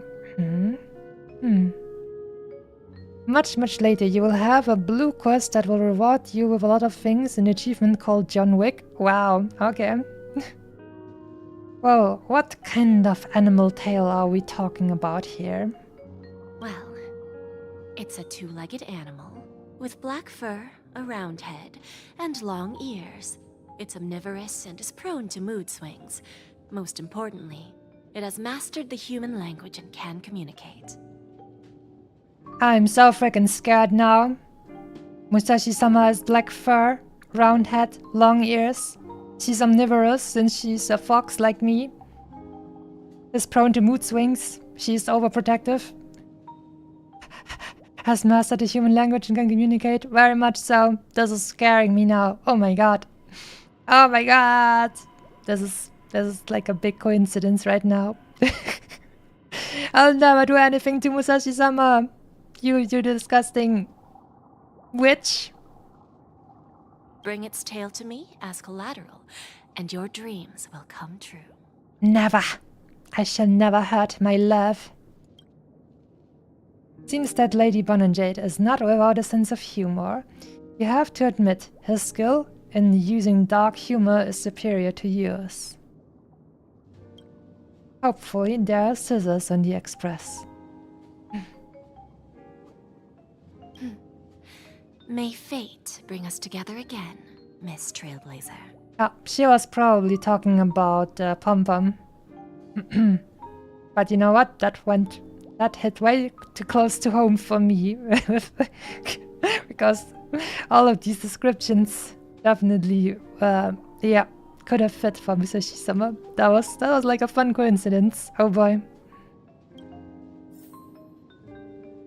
Pom Pom is like a rabbit tail, right?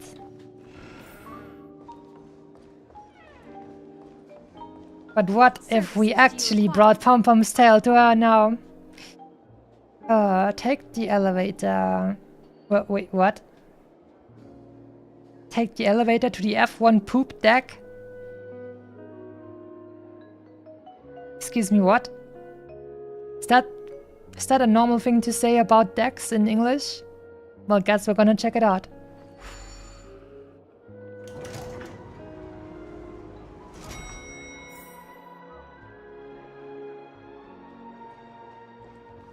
So is this actually like a normal thing to say, a poop deck? Dear God. Find a seat and wait for the opening. Wait, I first want to talk.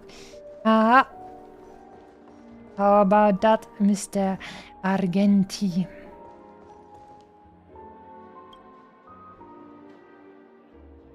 Wow, he's not voiced. I think he was also not voiced in the Archon quests before, so I guess they are just having some trouble. Maybe the voice actor is actually sick or something and couldn't make it.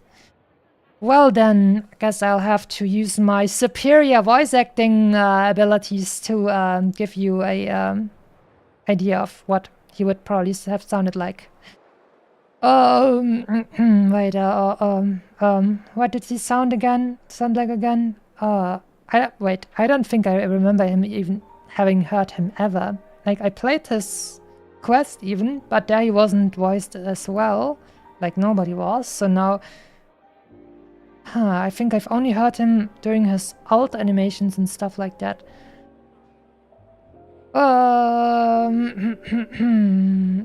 What does he sound like? We meet again, my dear friend.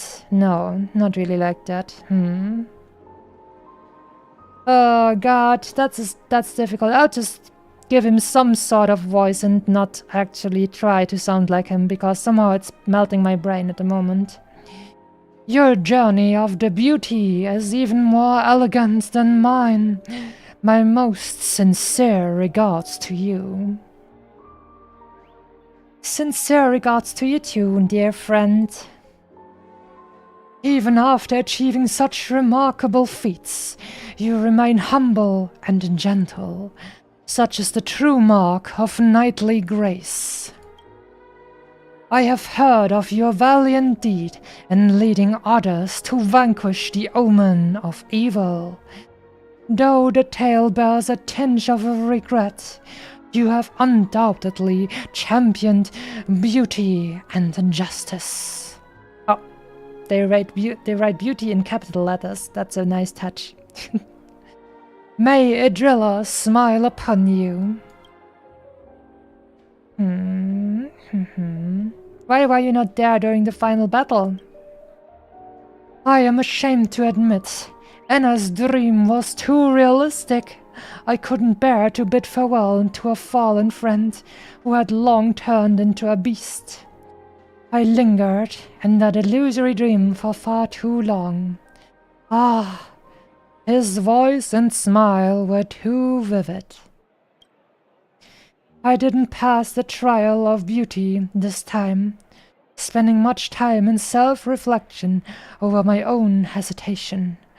Yet I wish for Idrilla to remain my beacon, a banner for me to strengthen my determination for the beauty. Omen of evil? If an admirer of the beauty gets lost in the pursuit of power, they risk descending into the omen of evil, a form which is neither human nor beast. Although Mr. Sunday did not cross paths with the path of beauty, His actions were no different from the omen of evil. A lamentable soul lost on the path of righteousness. Truly a matter of deep regret. I hope you have fun at the festival. Thank you, and may the beauty always be with you. Maybe you should look into applying for his voice. Yes, go ahead and do it. I'd like to see you in this game. Would be interesting to see what kind of character you will meet then. But the now... festival hasn't started. Let's take a quick break. Let's take a quick break. Hi, we meet again. Ah, there she is. Guess the script finally allowed for us to meet again. Who's that? What? You didn't remember that voice? Oh my god, what kind of simp are you? I guess you only simp for trash cans. It's really you! I knew I didn't get the wrong person. Never. That stench. Because of all the trash cans, you'd probably find this raccoon pretty easily. If you have a working sense of smell, that is. You mistook someone else for me? Impossible. It was you. I saw you opening treasure chests, hitting balloons, and playing dreamy slots. I don't think I'm mistaken, right? Well, you got me there. There's still some time before the Charmony Festival starts. Do you want to chat? Sure thing. You walk and talk with Firefly, stopping in your tracks when more comes into view. 2 murder cases, a showdown with the IPC's ambassadors, the legacy of the Nameless, and a remnant of the Order who wishes to replace an Eon-created paradise with a dream. You guys even ended up shattering the dream. It's truly been quite a vacation. Yeah, and you flew off as Sam and it looked really cool, but I hope now we got more Sam action because I was left wanting for more action. It's a good thing that you guys managed to overcome all those difficult problems. Congratulations! After the Charmony Festival's opening, will you guys be leaving again? Probably, because there are always more trash cans to search through. I don't know where our next destination will be. I'm not sure if we'll be able to depart smoothly. Destination. Don't know where we're going. Canon girlfriend. Mihoyo sure wants it to feel that way, apparently. For that extra tasty money. There will always be somewhere. After all, you guys are on the path of the Trailblaze. Before joining the Stellaron Hunters, Elio told me that this journey will tell me how to live on. That's all he said. As for the rest, it's up to me to find out. So, I'll pay extra attention to any leads that will let me live on. This trip to Penacony is no different. No wonder you were interested in investigating the watchmaker. Looks like you didn't get what you wanted this time. That's sad. Yes. Initially, I thought the answer might lie with the riddle of the watchmaker. I was looking in the wrong place, but I did reap some rewards. We will both reap unforgettable gains. I want to be able to make a Sam voice, that would be really cool. I need some robot distortion, and also need to be way deeper, and then like super manly. We will both reap unforgettable gains. Right now, that I think about that, that sounds like some gym bro thing to say. Do you know Miss Jade from gains. the IPC's Strategic Investment Department? Bonajade Exchange belongs to her. She's an evil witch. Don't make a deal with the devil. She told me her price, but... Did she make you get a animal's tail too? Did you take the deal? Don't take the deal. Those IPC people may have ulterior motives. Always. Don't take the deal. She's evil. I know. But what she wanted wasn't my answer either. Of course, I want to live on. But... what fate owes me I want it paid back, not passed on. No one else should be involved because this is a grudge between me and fate. Speaking of which, actually, I feel that I still owe you a formal apology for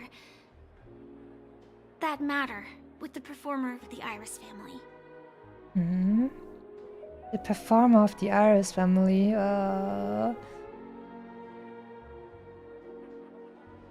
It's okay, I don't even remember, so it probably wasn't that important anyways. The canon girlfriend, man, I'm so happy, but some people are blah blah, this is so fast, blah blah. Well, I guess it depends whether, I don't know, well, to be quite honest with you, all of this is just pretty close, but it is never like a full, what's that called? Like a full confirmation, right? They don't do that. So people who say, oh no, us liking her is too fast, can just say, well, we're not actually having any girlfriend interactions with her, we're just close, I guess. So I guess people who say that are just a little bit too, I don't know, too, how do I say that, even too petty, because no relationship will ever get confirmed in this game. It's a gacha game. Just look at the meta kind of level, and if you don't like it, it's not canon. There you go. And if you like it, it's unfortunately also not canon, but you can still delude yourself into thinking that. Anyways, tell me more about that Iris family stuff. Even though I like her, I don't really want to roll for her. I don't think, yeah, nah.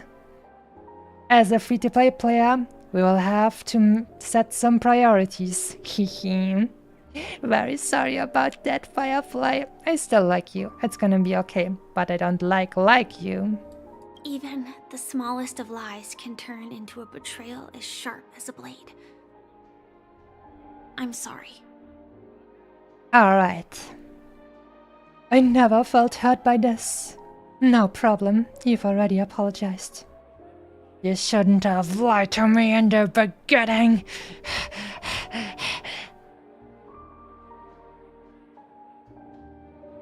Gotta be honest with you and say I never really felt hurt by this, but I guess in this case it actually is, it feels better if you say apology accepted, because then it's more like if a person actually apologizes to you, they are looking for acceptance, I guess. And if you say, oh, it's not that big of a deal, then it's kind of feels like it's unfinished. So let's say, alright, I'll accept the apology. It was an emergency, so I never had the chance to formally apologize to you. And admittedly, I was the one to blame. To me, hiding is much easier than being honest. Yet, I still want to try expressing my emotions as any ordinary person would. Don't worry, we all have those moments when we remember our past as a fiery killing machine. That happens. Don't worry about it. It's that girl! Get moving! Arrest that criminal before the Charmony Festival's opening ceremony starts! Oh no, the criminal! Who was the Genshin Impact antagonist you hated? I think they were a manipulative traitor or something. Ah, that must be Mr. Tartaglia.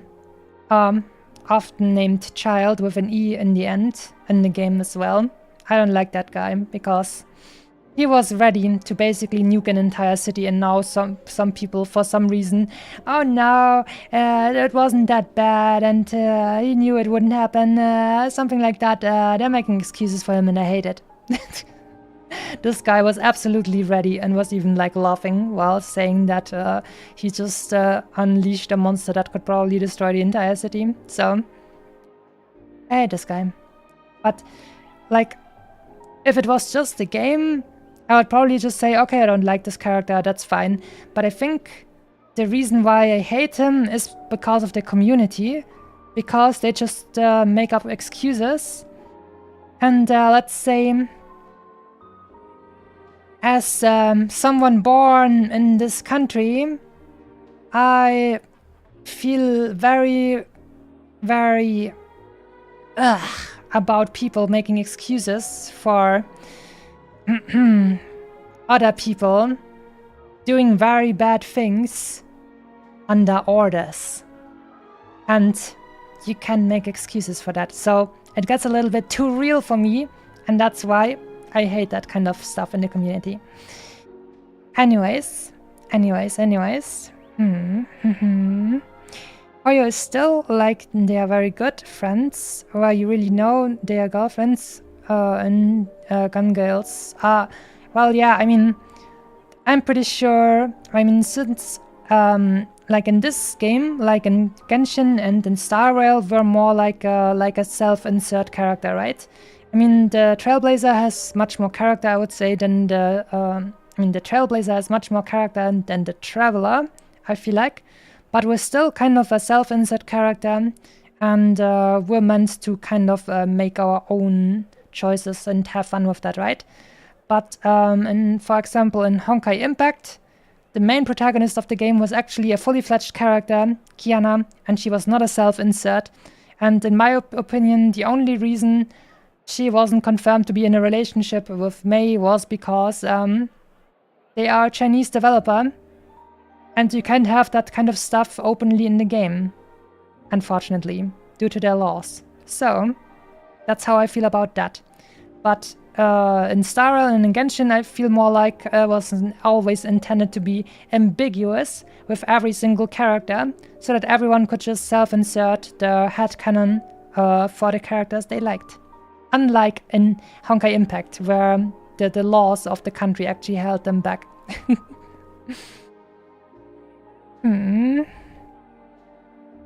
Alright, let's move on. Isn't hating our punching bag? Well, I sure do, because I'm afraid he might play a bigger role in the future as well, and I'm not happy with that. Well, let's move on. Criminal! Oh no! Firefly has been found out. I can't believe they've chased me this far. Looks like we have to say our goodbyes. Don't worry about me, just go and enjoy the ceremony. She can just jump off the ship and then fly away as Sam. That would be cool. The script hasn't reached its end yet. We will meet again. Yay!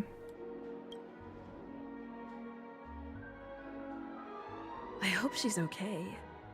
But if it's only those two hounds again, she'll probably be fine. I'll send a message later to check in on her. Let's go attend the Charmony Festival first. I'm for the festival.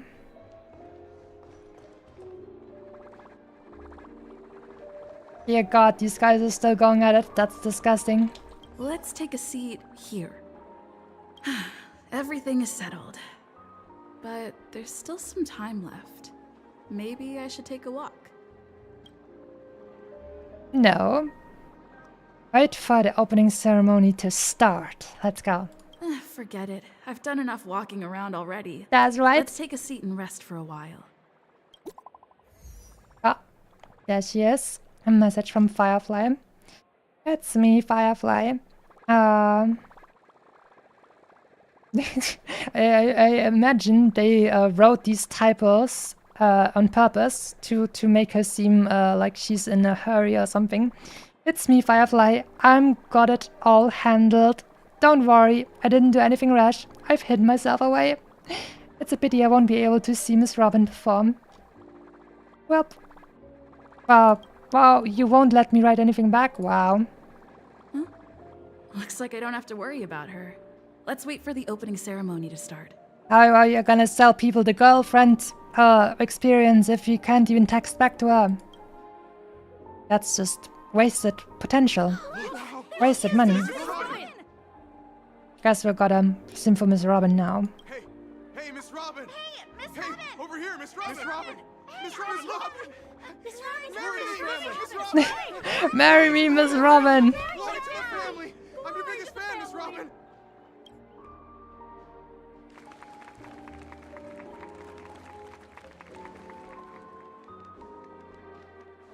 Distinguished guests, fellow family members, ladies, gentlemen, and friends from all over the cosmos. She sounds a little bit, not so cheerful, to be honest with you.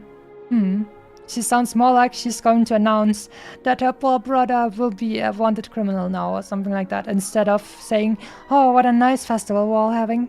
It's a pleasure to join you all in celebrating the grandest ceremony of the Amber Era, the Charmony Festival. Firstly, on behalf of the Penacony family's 5 major lineages. Poor brother. And on behalf of myself, I'd like to extend a warm welcome to all our guests.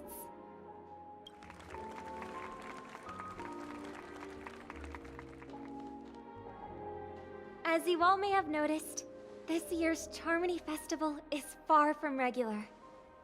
Thanks to the efforts of everyone, this celebration is unprecedented in scale, with factions from across the cosmos in attendance.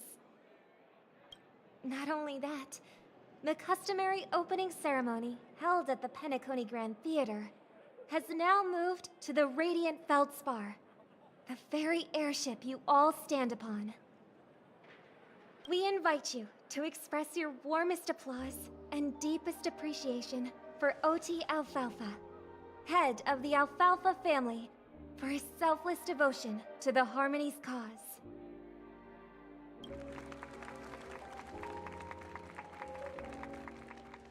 What makes this festival so uniquely significant? As is widely known, the Radiant Feldspar had to halt its voyage due to an anomaly in the Sweet Dream, sparking widespread discussion in the 12 Hours.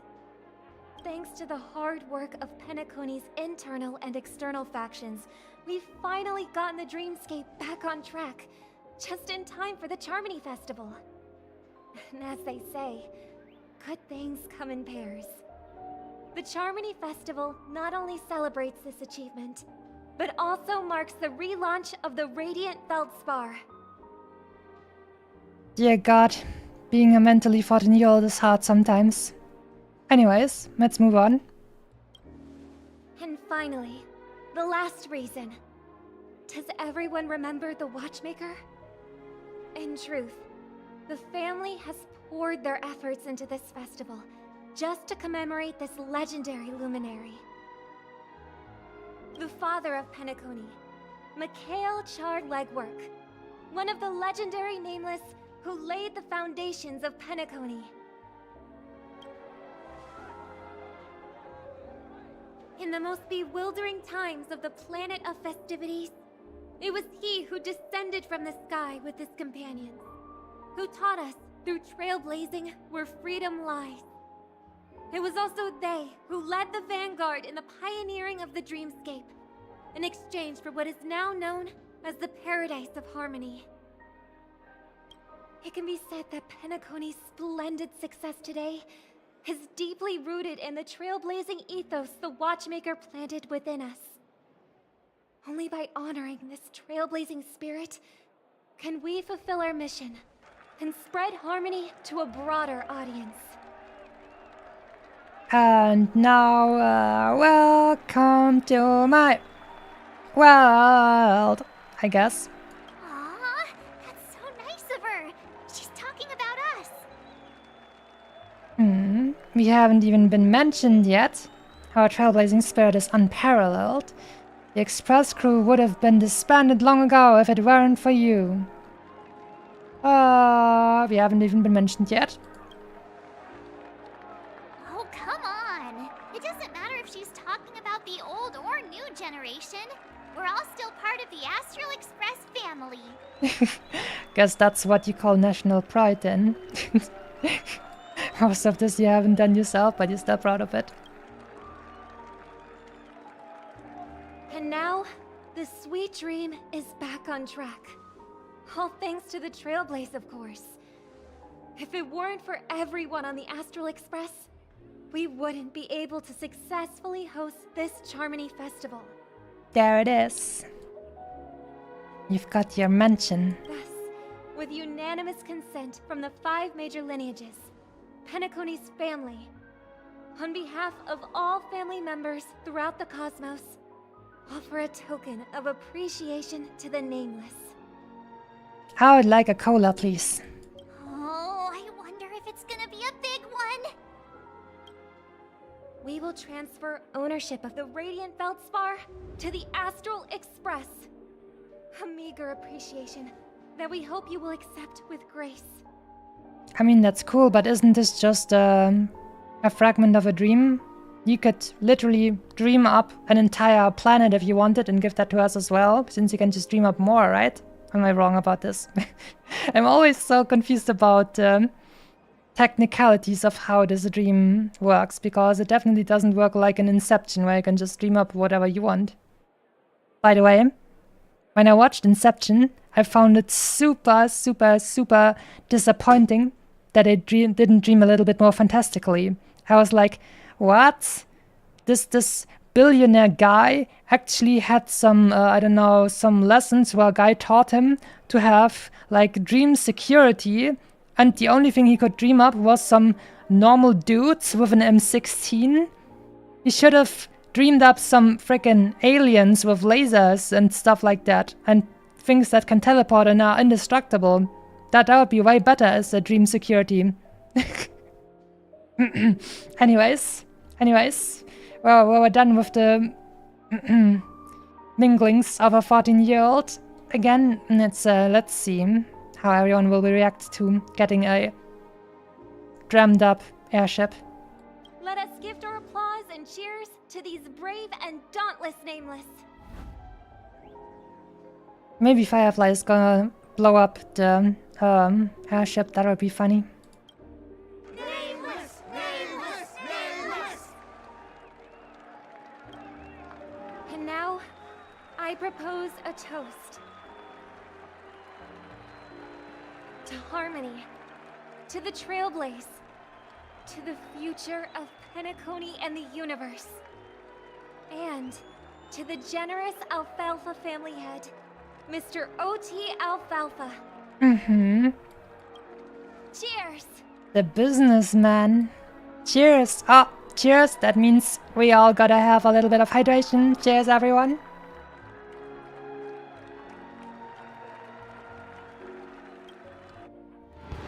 Cheers! Cutscene time!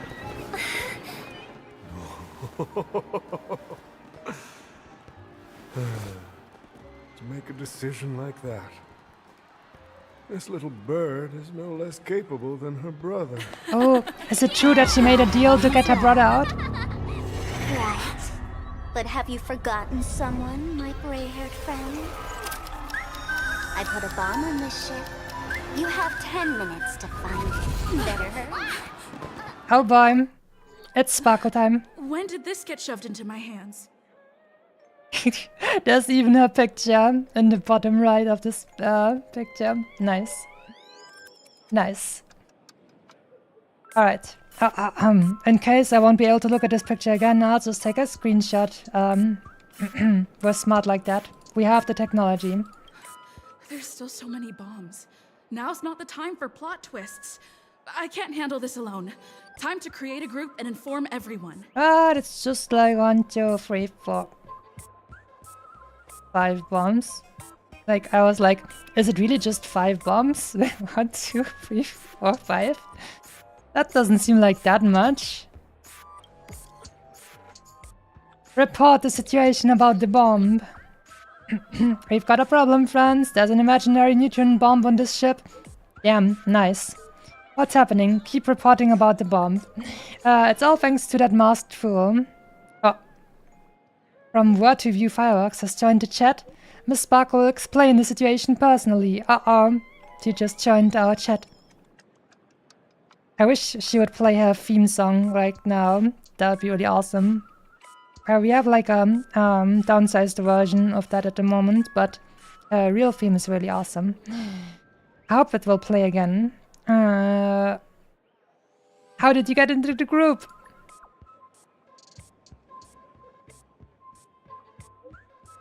That's Miss Sparkle for you. She doesn't need an invite. Alright, down to business. Is everyone flabbergasted yet? Weren't Miss Sparkle's buttons all confiscated already? Why is the bomb timer still active? Please let me read. I wanna read for my people. My dear Kitsune Empire subjects, I want to read it out for them. Alright, now you have a little bit of time. Why is the bomb timer still active? Actually, all credit goes to our brave hounds. Thanks to their meticulous efforts in gathering the buttons, Miss Sparkle was able to press all of them, one by one. Miss Sparkle certainly worked her finger to the bone, pressing through a whopping 100,000 buttons. She spent a whole 48 system hours on it. Bless mighty. Marge and Danhang are concerned. Bootle, oh wait, Bootle is in here as well. What the fridge is wrong with you? Do not be crass, my silver cowboy. Did he just say no swearing while we're discussing bombs? That sure is hard work. All the other things you could have done with this level of patience. Your appreciation is received. Of course, it was still down to Miss Sparkle's luck. And we're gonna have to wait until we can read out all the rest as well.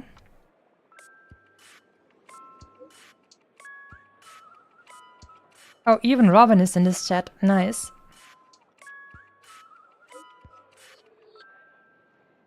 But it's definitely cool to know that I feel like, well, they implied that Robin did something. And I was like thinking maybe she made a deal with Jade to get her brother out.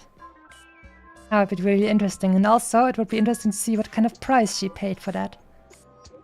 Oh god, there's so much stuff I have to read through. But now finally we get the opportunity.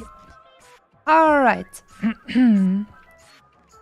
Your appreciation is received. Of course, it was still down to Miss Sparkle's luck. I don't know why, but there were a total of 16,537 esteemed dream chasers who volunteered to help Mistress Sparkle bear her burden. Girls who like to smile are always the ones with decent luck. Anyway, the bomb Miss Sparkle placed on the cruise ship is hidden among 999 dolls. You bright-eyed people will surely find where the real bomb is hidden. Good luck. How many? Don't panic, we'll deal with this together. Everyone, please don't make any commotion to cause unnecessary panic. I will arrange for the family members to prep for evac, but we'll still have to rely on you all to find and defuse the bomb. The Oak family has always relied on the strength of order to guarantee everyone that death never occurs in dreams. But the blessings of order are now lost. Its consequences may be unimaginably detrimental. I agree. If anyone finds anything, please update the group promptly. The beauty is duty-bound. The IPC will lend you out too. Don't worry, everyone. Wanna bet who will survive this? Okay. I like Dr. Ratio. He's like, he writes like my older brother. He's just effective. Very efficient, I mean. It's just came. That's how you write. Fast and efficient. There we go. Bootle, let's go. Here we go. All set. Hope you enjoyed. Let's start following the plan. Hope you all enjoyed my amateurish renditions of all of these characters. Alright, find the bombs based on Sparkle's wondrous treasure map. 0 out of 999. Nice. Alright. We have the map, and I took my screenshot, so first one should be over here. Somewhere over here. Ah, there's the... Oh my god, that's adorable. I want one. You Deep, deep. finally arrived, oh great gray-haired little one. I'm the constable around these parts, and right now, I'm posing as a bomb. Adorable. You're not very good at character design, are you? Bombs are playable characters now. Great gray-haired little one. So am I great or little? Let's go with that one. That's right. That's our raccoon. There you go. Also, sorry, I had to voice act a little bit there. Let me actually scroll up in chat and look a little bit. New ship unlocked. I thought about it like that. Maybe if it is too fantastical, it is harder to protect yourself. That's right. For the Inception bodyguards. Now I want to see Inception done right. That's right. Imagine how much creativity you could have in Inception, actually. Cutscene, kaboom! The Masumi way. It's your girl, Sparkle. Indeed. Probably 6 bombs. Hey, bombs are expensive. 5 was probably all she could afford. At the very least, 5 points in our map. Butel and Agenti. Sparkle was playing also. Robin on stage, just texting away. True, actually. Interesting, she has a talent apparently. Ratio, just K. Yep. Alright, here we are. Time to continue exploding. Alright, now that you found me, it's my turn to complete my mission. Next, I'll count down from 5 and then explode. I guess we're just gonna throw you overboard then. 5, 4, 1. 5 for 1. I would say probably verse 3 would be more natural to ask for than verse 2, because we went from like 5, 4 and then 1. So the next one in line would have been 3, but I want her to be annoyed at me again, so we'll break the right order and go for 2. Verse 2. Oh, you're not even a real bomb? Wow. Was it surprising, shocking, horrifying? No? Really? Fine. That's too bad then. Really ought to learn how to win a girl over. I'm sorry that I didn't raise you up. It wasn't really my intention. This constable doll finally falls silent. You open it up.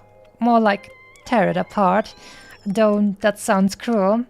And uncover its true nature, a mere toy equipped with a remote speaker. New message. Black Swan, oh my. There's progress with the bomb situation. I've got good news and bad news. Which one would you like first?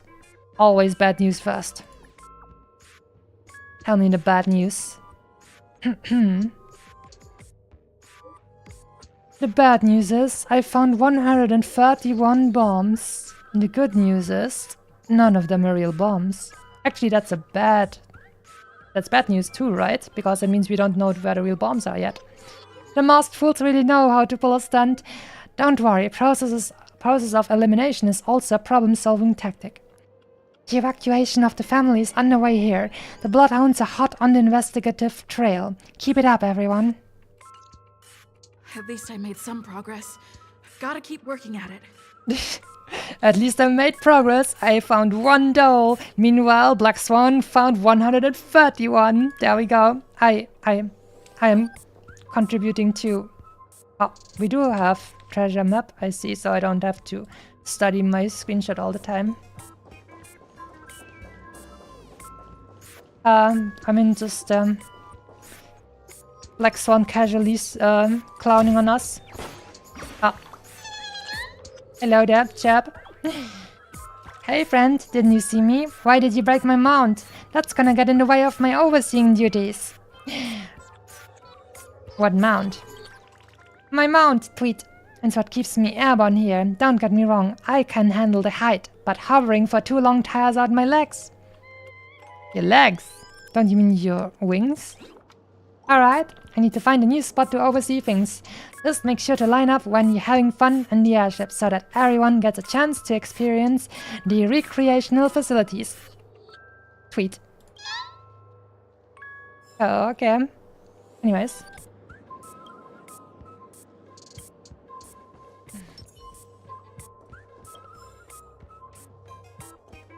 Yeah, there's the next one. Hello there, would you like to blow up? This Firmer doll is a Sparkle lookalike. According to the book Compilation of Sparkle Vocabulary in Modern and Contemporary Times, the term Firmer was first coined in 2500 AE on the Sparkle planet in the Sparkle star system. Its original meaning is fluffy. Nowadays, the inhabitants of Sparkle planet often use Firmer specifically to refer to plush dolls. In other words, Firmer doll translates to fluffy doll, doll, doll, doll. It may sound peculiar, but considering its Sparkle origin, it actually makes a lot of sense. The Firmer doll is staring right at you. Can I dismantle your bomb? The Firmer doll continues to stare right at you. Continue to stare back. The Firmer doll's eyes never blink. Honestly, if they did, it would be quite unsettling. Anyway, it's just an ordinary plush doll. Can you really expect it to utter a single word? Keep staring at it. It will break before me. It must be pointed out that this doll has no suspicious features at all. It exudes from within an aura befitting of a Firmer doll. Not that of an imaginary neutron bomb. Which means there's no need to bother it anymore. It makes both you and the doll appear rather pitiful. It's best to promptly put an end to it this farce and throw it overboard, I guess. Wow. Dadgum wababoo, I give up. What's wrong, Silver Cowboy? I found 217 talking dolls. Haha. Haha. Haha. And that's after I got help from the hounds and that man with plaster head. Who knows when we'd find them all if we looked for them ourselves. That's a shame. Knowing the fool's habits, I'm afraid we're going to have to keep filtering through the wrong answers. Don't fret, the beauty will guide us. There you go. Jesus, the ASMR. I mean, I guess that was probably Black Swan you're talking about. Alright, let's see. Let's get back here. Alright, next one should be over here then. Ooh, shiny. Shiny. Right next to the shiny. Don't forget to let your friends in on the action. Sure thing, Acheron. Deet. Wakey wakey, it's time for school. We meet again. I am Penacony's famed detective. A detective doll. Got yourself into a pickle? I'm more than happy to help. But unfortunately, I'm preoccupied with a couple of unsolved cases. So, you'll have to wait your turn. Just grab her and throw her overboard. I just need that bomb in your hands. Bomb? It completely slipped my mind. Dr. Boom specializes in explosives. Oh no. I need your help, miss. You've had quite a few run-ins with Dr. Boom. And with the recent bomb situation, you're bound to find evidence that proves Dr. Boom is the killer. Oh no, that evil Dr. Boom. We shall bring him to justice. The first case is the Soul Glad factory arson case. We found a hammer, a doll, and half a liter of unidentified fluid at the scene of the crime. Our forensics results show it's a red herring. Oh no, not the unidentified fluid. The second case is the Blue Hour auction robbery. A gang of masked thugs broke in, stole a fragment of the Astral Express, and left behind a large hammer, a doll, and a half-dead red herring at the scene. Those are all the details. The way I see it, there must be a link between these two cases that will be the key to exposing Dr. Boom. Wretched Dr. Boom. We shall not rest until he is brought to justice. I trust in your deduction. Which piece of evidence do you think is the deciding one? Definitely the red herring.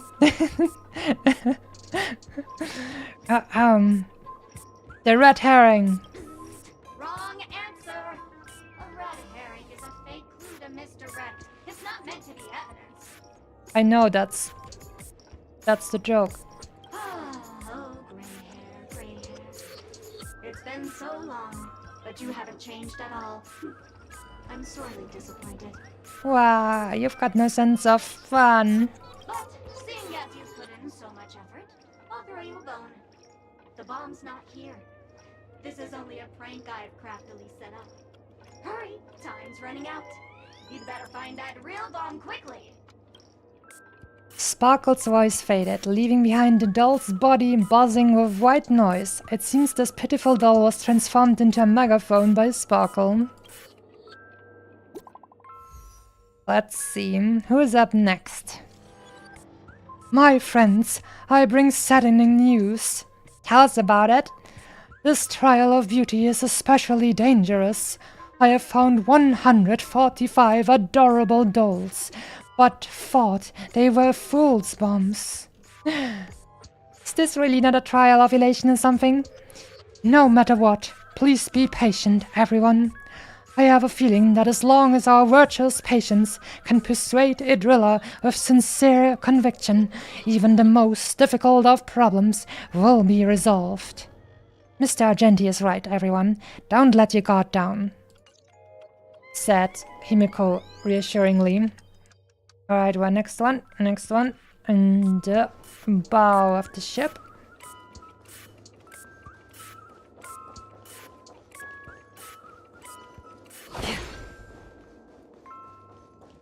Alright, still no one to get there. Was there shiny? There was shiny, actually.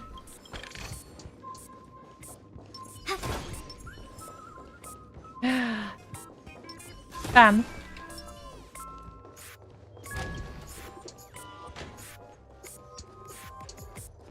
Let's see, we are here. Oh, we're not yet in the bow of the ship.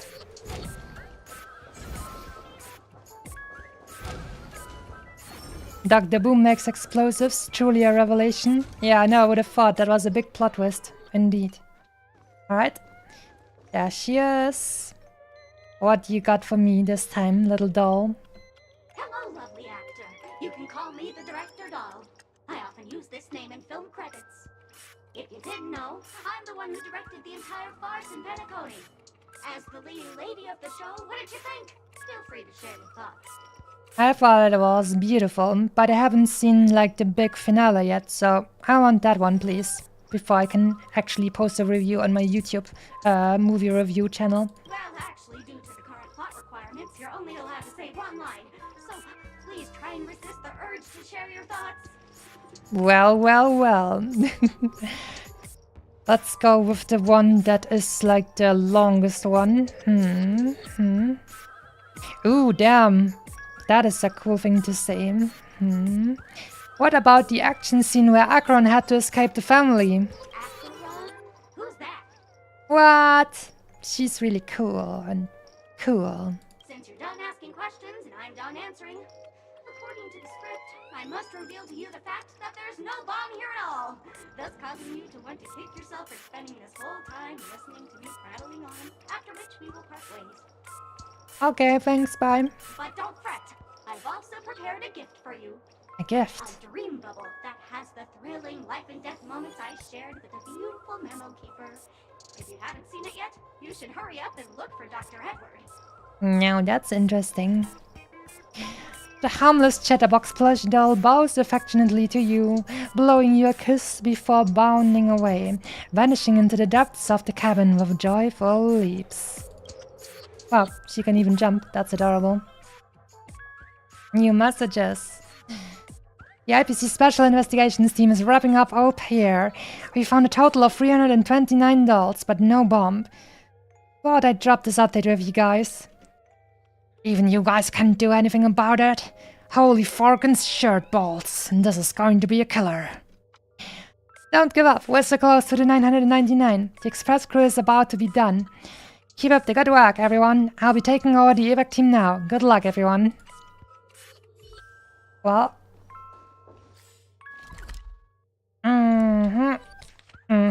Alright, this one will be at my heart will go on spot, I guess.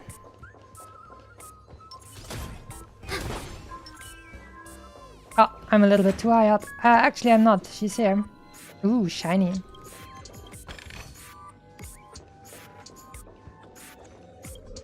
Oh, cannot be opened in the current state. I was wanted to look in there. Was it like the captain's cabin or something? The rudder. Oh, we yanking another chirp, tweet boy, girl, something. Captain's orders, hard to port, full speed ahead, go, go, go. All hands on deck, tweet. You know how to sail? Tweet, tweet, turn the wheel, I'm the new captain now. Look at me, I'm the captain now. Many storm I've weathered, and safely I'll sail you all through. Oh, I forgot to recruit crew members. Tweet, tweet. A captain without a ship, how embarrassing. And here I was so excited. Oh no, I can feel my cheeks burning. I'm going to bury my head underneath my wings for a while. Tweet. Just pretend none of that ever happened, and don't tell the other birds. Tweet. You forgot to say tweet. Anyways, rudder. The rustic metal ship's helm is right here, with a note stuck on it. Real captains need no wheels but the call of the sky. Well then, last doll. That looks like this is gonna be the one. I'm a bomb. There's still some time before I explode, so you can take a look around first. Yay, and thank you very much, bomb doll. I'm here to defuse you. Alright, I'll go take a look around then. I'll use that on. Alright, I'll just go take a look around then. That's no problem, of course. But if you don't want to go too far, I can also play a soothing tune for you in case you get bored. That would be absolutely beautiful. Thank you very much. Now playing Never Give Up, Never Surrender by the trending superstar Ash Rickley from the Epsilon 12 system. Never Give Up, Never Surrender by Strictly. I love these guys. Damn boy. Oh, hang on. Penacony's family have not purchased the rights to this song. We can't play it here. How about this? I'll recite it for you. Next up, please enjoy a recital of Never Give Up, Never Surrender. Goddamn copyright. Oh, aha! If you ask me how I feel about you, don't tell me that you pretend not to see. This is the best rendition of the song I've ever heard. I love it. They will never give you up, never make you sad. They will never give you up, never make you cry. You're gonna fool around and desert you. They will never say goodbye to you, never tell lies to hurt you. Praise, aha! Oh, that last part didn't quite match. After the almost tearful exclamation of praise aha comes to pass, all that's left in Adult's mouth is that lingering echo of an irritating cassette tape. Turns out that it isn't a bomb after all, but a vintage tape recorder. New message. There was never a bomb to begin with. Good news, we found the remaining 172 dolls here, but they're also just dolls. What's going on? That girl pulling a fast one on us. Ah, Sparkle joins back into the chat. Long time no see, everyone. Haha. Yonder a smiley sticker. Miss Sparkle is delighted that everyone is busying themselves over her, and so she's had me deliver a message. I knew it. I knew this matter wouldn't be so simple. You've grown some brain cells, grey hair. Miss Sparkle is pleased. Alright, enough jokes. Miss Sparkle says this message is super important, so listen up. We'll wait until the message is there so I can read it out to you. Chap. Tweet, tweet, chap.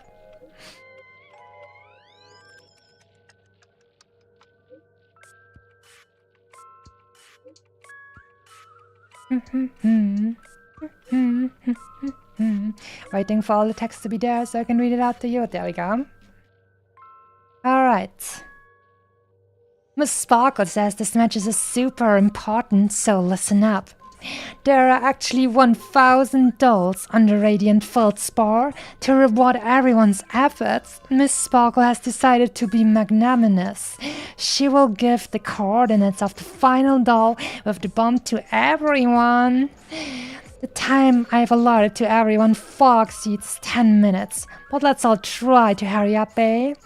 Something major's going down if you're slowpokes. Ed Robin, I'm sure you don't want everyone to know that the family's protection over Penacony has been rendered useless, do you? Hurry up and move out, world-saving heroes. Happy sparkle emoji with a, what's that called again? A lighter, I think. Everyone, don't be misdirected by her appalling prank. We'll get her at the coordinates. When we can catch her, we'll definitely teach her a lesson she won't soon forget. Well. Not much time left. I hope I make it. Well.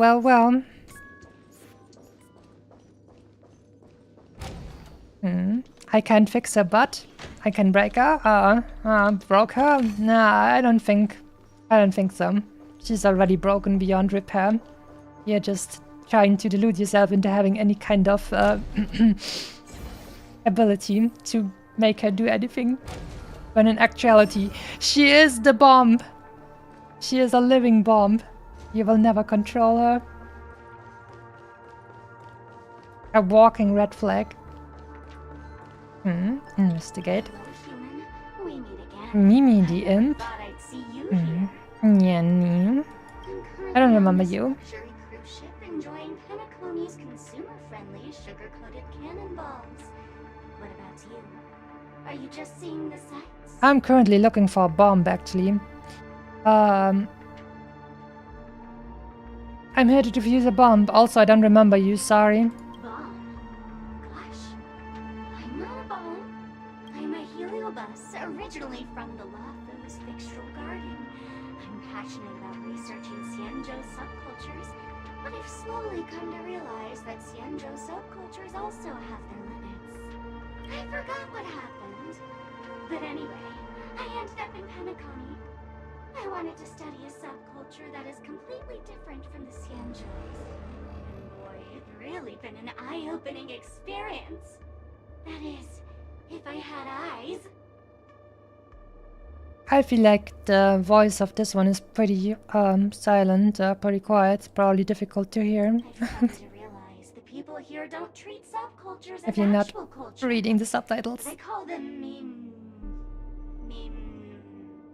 Memes. Yes, meme. That's it. They even have forms. I'm good friends with a meme with sharp teeth and claws. It's very interested in the Xianzhou Videodera culture. Sounds like I Sleepy. gave it a Xianzhou name, and it was delighted. Oh, speaking of which, I should go and look for it. Mimi the monster has an explosive temper, and it's never been very patient. Explosive, you say? You can find a real sugar-coated cannonball, I mean bomb. Bye-bye. Bye-bye. That was kind of a waste of time. Ding!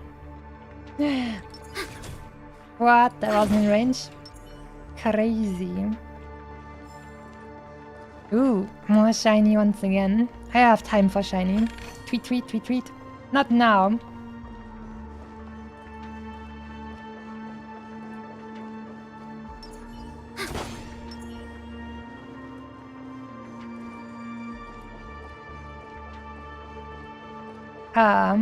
I guess these guys haven't been evacuated yet.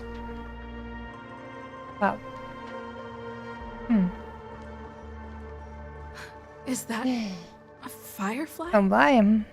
Well. Hello. Ah, the freaking trotters are finally gone. 28 minutes, 45 seconds. Oh no, she's gonna pull a, what's that? Wait, what is this song called? Meteoric Salvation on us. Oh no! You're here! She's gonna take it and fly into the air with it. Oh no. Sparkle, eat my bat. Oh my god, that would be so funny. Oh, I think I'm gonna use that. I'm very sorry, Firefly, but Sparkle, eat my bat. Don't come close! This bomb is very dangerous. And I'm the real Firefly. How can I know? Since you're here, I'll just keep it short. Just over half an hour ago, I received a message from an unknown sender and rushed here as soon as I could. 27 minutes, 52 seconds. 27 minutes, 51 seconds. The Sweet Dream has lost the protection of the Order. If it were to blow up here, the consequences would be unfathomable. I've scrutinized it for a long time, but the bomb's design is incredibly unique, as if it's been locked by some mysterious path force. I still don't know why, without the protection of the Order, something that happens in a dream is now suddenly like in the Matrix and you die for real. Or like in Sword Art Online or something. Apart from its creator, I fear no one knows how to deactivate it. Well, if only we had a person who can turn into a mecha and just fly off into the sunset. That would be great right now. Then we'll just have to find that person. Don't panic, there are still many people on the way. Mommy, I don't wanna die! Oh, she doesn't even react to that. Sad. Actually, there might be another way. Mm-hmm. Are you gonna get some awesome music? Do you still remember? The script said that I will experience death 3 times in the Land of Dreams. I think this moment heralds the 3rd time. Like I said earlier, now's not the time for plot twists. What's your plan? You may already know that I have no way of evoking dreams. I employ a Stellaron Hunter's special method in order to enter dreams instead. This allows me to perform feats that typical dream chasers can't.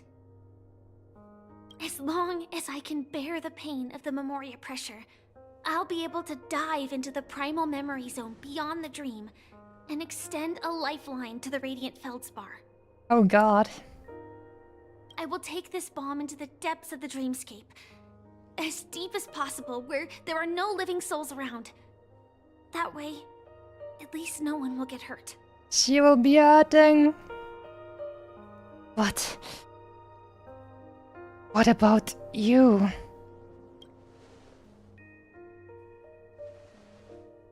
Don't worry. I believe that this Firefly armor will be enough to take me to where I need to go before the countdown ends. And maybe even make it back safely. Maybe. Oh no. I need to play this simping protagonist now. At present, this is our best and most logical course of action. After all, a long story deserves a happy ending. But for you too. I have some words to share with you, though they were spoken to me by Miss Acheron. She said that the so-called impossible is merely something that is yet to happen. At the moment, there are so many things that seem impossible, but are they really never going to happen? Maybe it's just that the moment to disprove these impossibilities hasn't arrived yet. Whether it be a literal ending, suffering akin to death, or a harrowing deathscape. Before the appointed destination arrives, they are all the same. Yet I can still make myriad choices. I also firmly believe that when that moment arrives for us to make a choice, the answer to our end will already be within our hearts. It is not destiny that shapes us, but we who shape destiny. The Astral Express and the Stellaron Hunters are like light and shadow. We walk on different paths, intertwined, moving forward and growing together. Maybe the end is predestined, but it is not today. Since things are going too well. Let's speed up the countdown. Human life is short, just like fireflies to a flame. So if you have an answer in your heart, always remember, don't leave with any regrets. We have this right, don't we?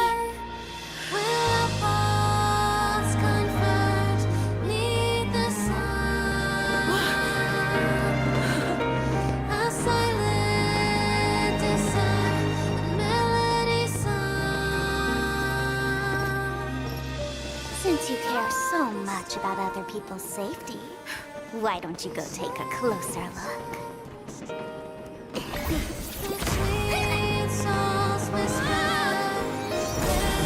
You see, everything is possible in this land of dreams. We each came here with our own goals and realized them in unimaginable ways. Regardless if the result was a sweet illusion or a bitter reality. It was an answer we longed for, day and night. So, why do people choose to slumber? I think it's as you said. Because in the end, we will wake up from our dreams.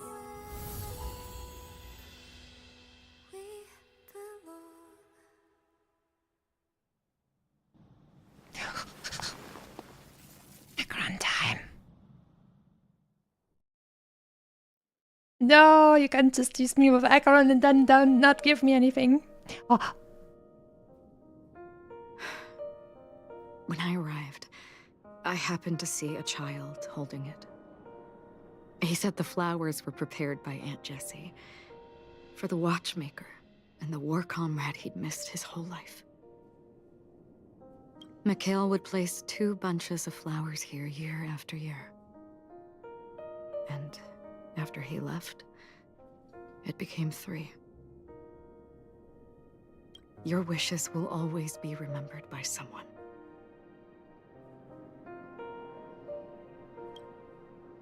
Now, Penacony, as you hoped, has welcomed the dawn after a long, dark night. The path forward may not be a bed of roses, but at least people are prepared to step forth towards freedom. Tiernan, you can go home now. While the Nameless are also preparing for the next stop of their voyage.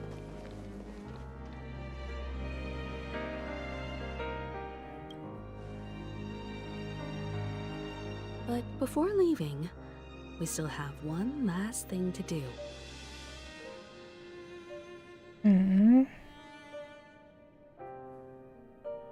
Say goodbye to you, Acheron. Raiden, Bosun Mori May.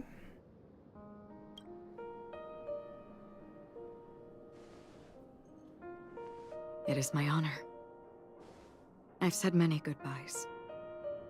Yet I am glad that this is the first time I speak these words with a smile. But before leaving, I'm sure you all have plenty to say to the Nameless of the past.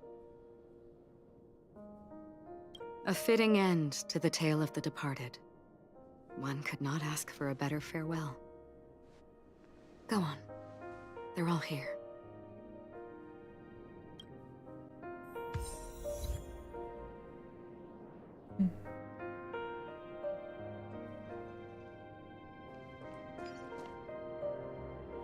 Farewell to Gallagher. Freaking Sparkle was a wingman. Yeah, she sure was. Also, that didn't look very ouchy for Fireflies. I'm a little bit relieved, but I'm also kind of a little bit disappointed that it wasn't more dramatic. Just got a little bit of fireworks. That statue. It wasn't here last time. Looks like this is the last riddle that Mr. Gallagher left for us. A watchdog. In the end, we still failed to figure out his true identity, or if he was even a living person. What should I say? I mean, this guy is definitely a history fictionologist, all right. I'm suddenly reminded of the time at the theme park when he said he was only 13 years old.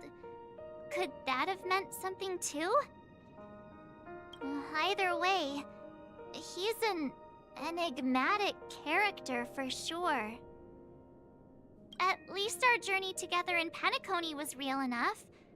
And his loyalty and love for this land must have been real too, right?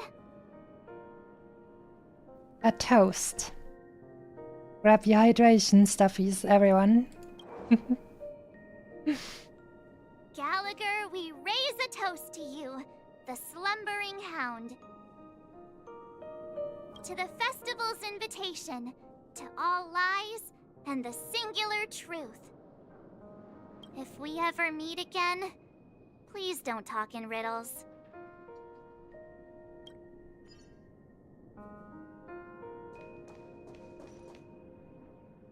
Bid farewell to the nameless. Honestly, when I heard the conductor's request, I was pretty surprised. The nameless. Those who trailblaze, doing good deeds but never seeking recognition. After all this time, how would we even find those 3 people in such a vast place like Penacony? But it seems, in the land of the dreams, anything is indeed possible.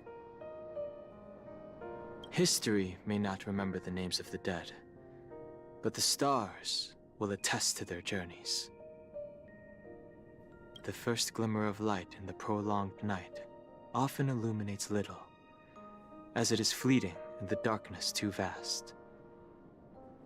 But because of this, people will remember. As long as something shines in the night sky, then when the first star falls, countless more will follow, streaking across the horizon. A toast. Brooklyn Tiernan, Rosalina J. and Estella, we raise a toast to you, trailblazers of the Silver Rail. A toast to history that no longer remains silent. The passionate and courageous pursuit, and a voyage that traverses the stars.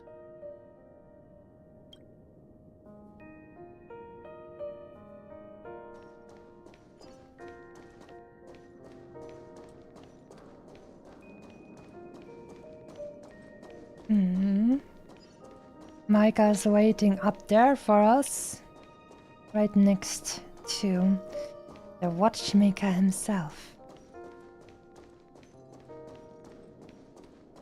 Mikhail.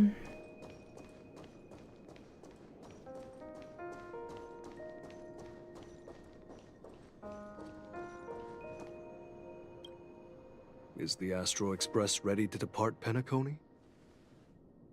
Apologies, Mr. Mika, that we are only now bidding you farewell. Oh, that's all right. You've all done so much for the Watchmaker, and we are forever indebted. Allow me, as the representative of Dreamflux Reef, to make another toast to all the nameless. What will the people of Dreamflux Reef do now? Many will continue to live here. Those accustomed to being awake will mostly have a hard time getting used to a life of darkness with their eyes closed. Though the order has faded, there must be someone to watch over this primal memory zone. Penacony's nights are long, and there are many who are still far from a good night's sleep. As for the sweet dream over there, we're still managing without it, aren't we? A toast. Mika and residents of Dreamflux Reef, we raise a toast to you, watchers of the long dream. To your tenacity throughout time, to each sorrowful night, and to the dawn that is finally upon us.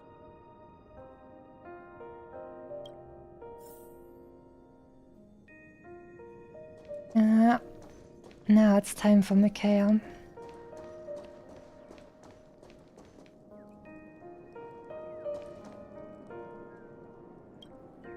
In the end, we still came full circle. This trailblazing expedition started from the moment you and a bellboy ran into each other. After going on a journey of many twists and turns, they still ended up where they started.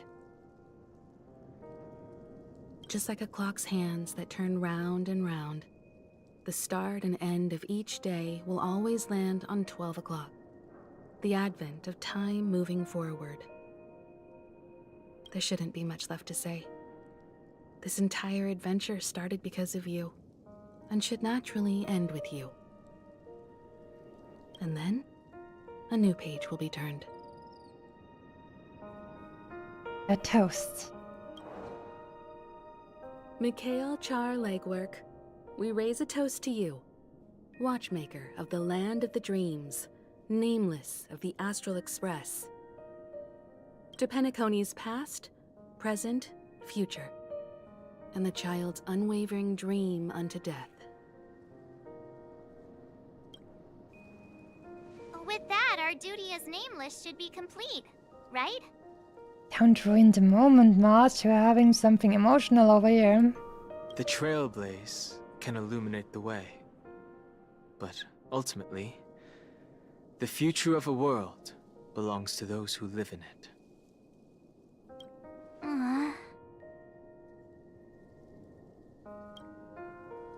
I still feel that Mr. Mikhail must have really wanted to witness this day himself. What's on your mind, March? Just a strange feeling. I had it a few stops ago, but it's super strong this time. Why not talk about it? Maybe everyone's thinking the same thing. I can't help but think that whether it's Mr. Mikhail, Mr. Tiernan, or Madame Rosalina, their lives must have been long, and they must have experienced plenty of stories. They were also young once, stumbling and bumbling around just like us, getting into scraps and mischief, that sort of stuff. Companions, enemies, journeys, adventures, all the sad and happy memories. The everyday that we're used to, they've lived through them too. But those things are all in the past.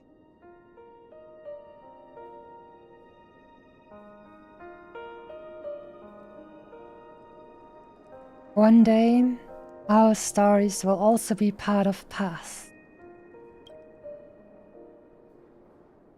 Yeah, maybe that's the precise thing I can't let go of.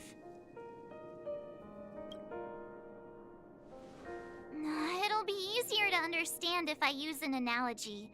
Like when you're reading a book. If one of its characters keeps running into obstacles and experiences an ending full of regrets, we're bound to feel a bit mixed about it, right?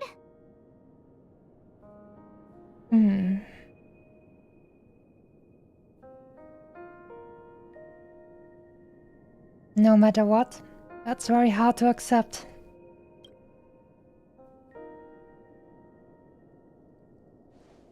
Because we've seen every nook and cranny of their lives, we see these people as special. So, even if there are parts of it that aren't really realistic nor logical, we still hope that their story gets a good ending when it comes.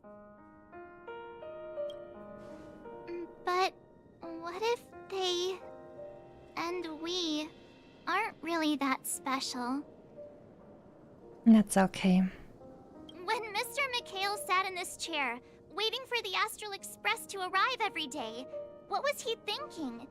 And if, at the end of his life, he could still firmly say he had no regrets,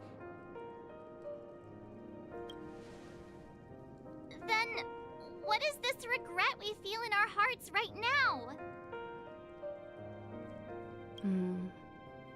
I think each and every one of us is searching for the answer to this very question. The universe is vast, and our lives are but specks. The trailblaze never ends, but against the backdrop of the cosmos, the average person's lifelong journey is merely a short stretch. But it is in this minuscule distance that paths cross and countless worlds connect. The universe may not remember every person who leaves a tie along the silver rail, but we will. As long as we remember, their stories will never end. And what Mr. McHale has left for us is his answer to this very question. It may not be perfect, but it left a smile on this storied, jaded old Nameless's face at the end of his life. And its meaning will be interpreted by those who come after us. It's not the answer that's important, but what we can learn from others' answers, right? This is what trailblazing is. Sure. I'm really sorry for bringing down the vibe. Quick, Dan Heng, tell us a dad joke to lighten the mood. Oh no, I didn't know Dan Heng was actually Sino.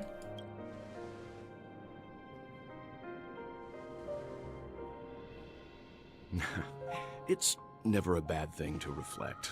One day, we'll all have to face our own farewells. But before that, we still have a long way ahead of us together.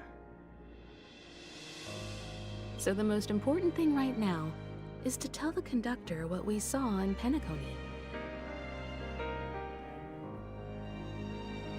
Then prepare ourselves for our next trailblazing destination. I should get back to the Express. Or maybe I could say my final goodbye to Acheron. Yes. Optional. Oh no. Who would say no to that? Evil people. Then people would also say no to Shiny. What did I have in mind there? Fox brain mixes up things once again.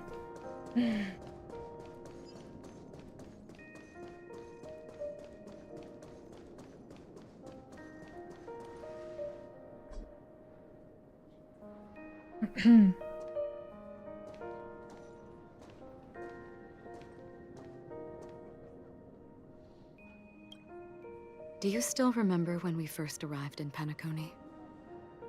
Who would have thought our paths would cross in such a way? I remember. The first thing was a dream where she killed us.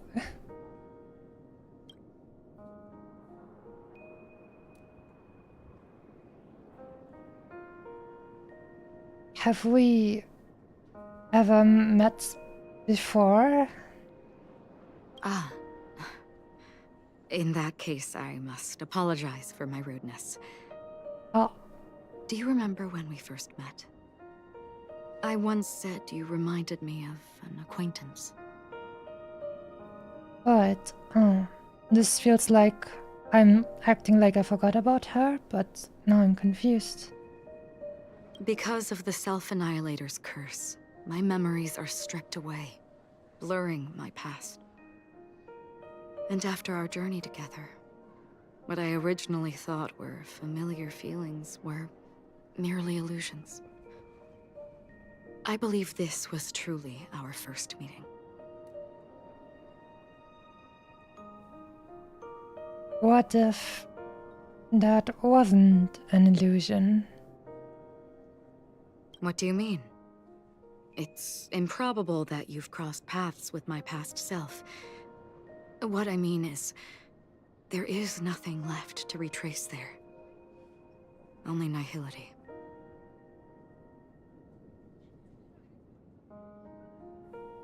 I think I might have seen someone like you. I see. You've also had a similar experience? Then you should know that this me and your memory of me are not the same person.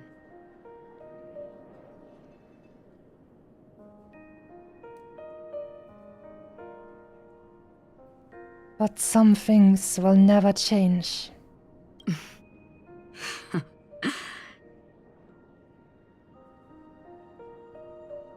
Long ago, I too was like you, with irreplaceable companions. We also embarked on journeys, making the best choices we could, whenever we could. Unfortunately, we didn't achieve the outcome we wanted. But moments like this make me feel like they never even left. In this universe, there exist countless worlds that are similar yet different, and countless people who are alike yet distinct. I too have wandered alone, encountering acquaintances on strange worlds, seeing their silhouettes overlap with my past. In your opinion, what does this déjà vu mean?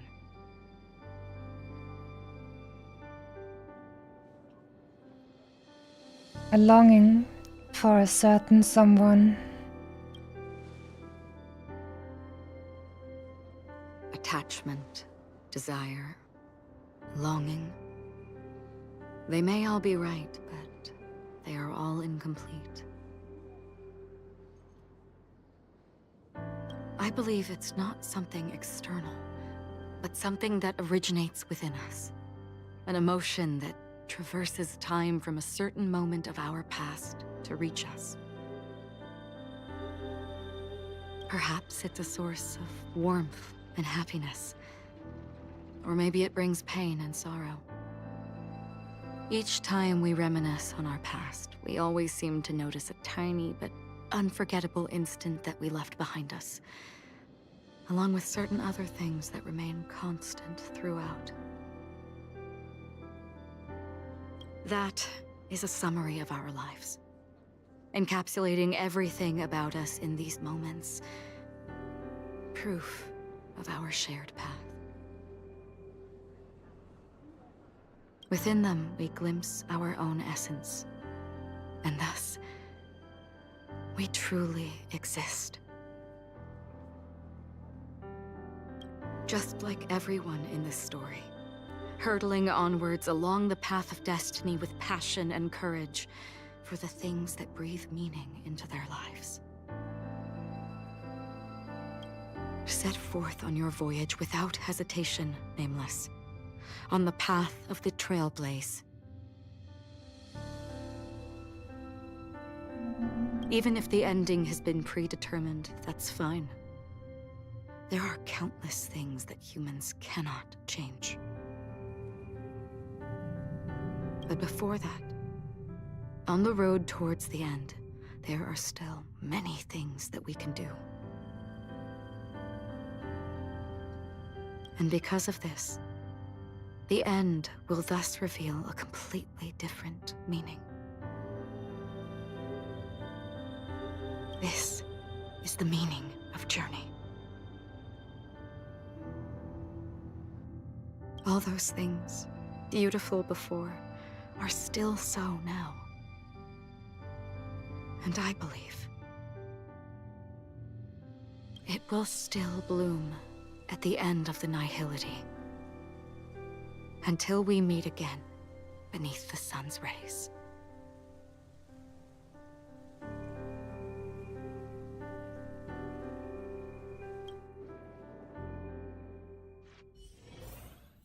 Oh my god! Firefly enjoyers had their moment, but now the Akron enjoyers had their moment.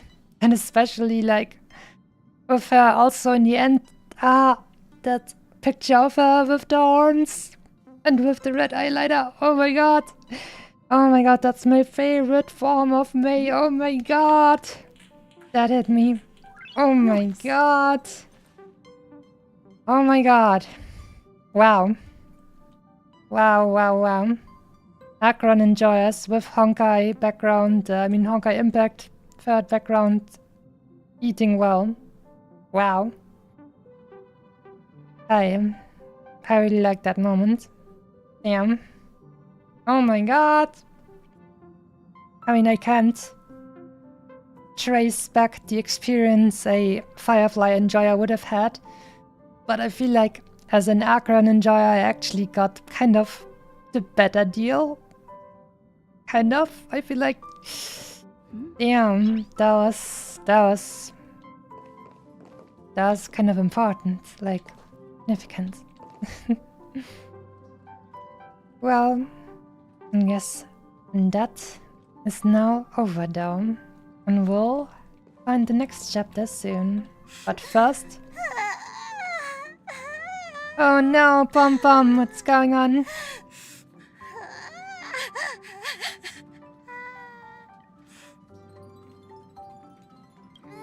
There. Chin up, Pom Pom. Don't be sad. Don't cry. Honky music. Yes, man, that... It hasn't been that long since I've played that, like, I don't know, 3 years, 4 years or something. But still feels like a really, I don't know, important memory for me now. That story. Wow. Your method of consolation is truly unsophisticated. Oh no, since when was Dan Heng so mean? Still better than just standing there like a scarecrow. Is March picking on Pom Pom again? How could you say that? Don't be so mean. And while you're here, why don't you help me comfort Pom Pom? We told Pom Pom all about our adventure, and they suddenly started crying. I've never seen Pom Pom so sad before. Oh, Pom Pom actually confirmed non-binary. The conductor never cries. Pom Pom is never sad. Pom Pom is just angry. Yeah, angry. No matter where the express stops, you lot always manage to cause chaos. My well-thought-out timetable completely ignored. If you carry on like this, the express is gonna run out of fuel. Oh no! That's right. Pom Pom is just angry. It's not because of Misha, Tiernan, Rosalina, and the rest. That's rain I'm hearing.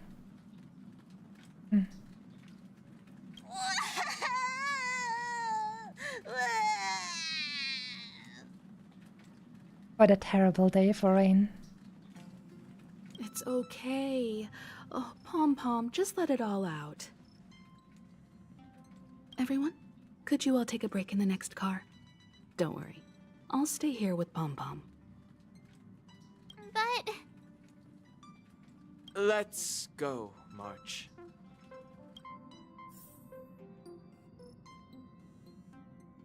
Alright. I'll let Mommy handle that one.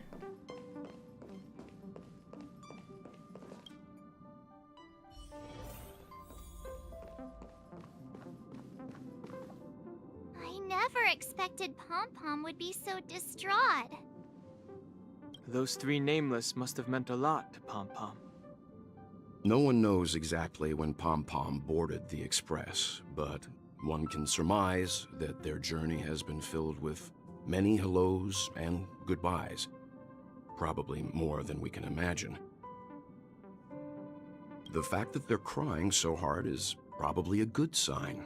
It proves that Pom Pom's emotions haven't become dulled by the grind of time.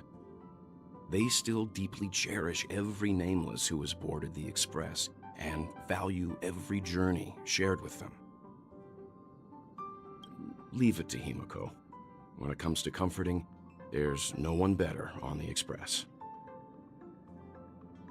Pom Pom said we might run out of fuel. Well, they were a little emotional at the time, but I'm afraid that's not out of the question.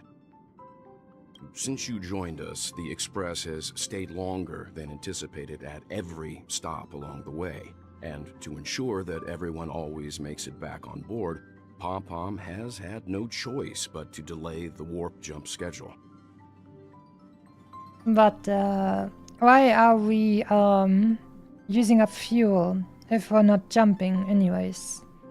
So is that maybe because we need to stay in orbit, and that way we have to use some fuel to always keep in the same orbit instead of flying away or something? But I mean, actually in orbit you can just, I don't know, like get enough speed once and then you'll just stay in orbit, right? Let's not think too much about this. We're the problem? Oh no. I see. No wonder I can regularly hear Pom-Pom pacing anxiously up and down the corridor. Turns out Pom-Pom's been silently putting in a lot of work for us. Wow. Different from typical vehicles, the Astral Express converts every trailblaze into the energy it needs to run. Ideally, as long as trailblazing expeditions continue without interruption, the Express will receive a constant flow of energy, much like a perpetual motion machine.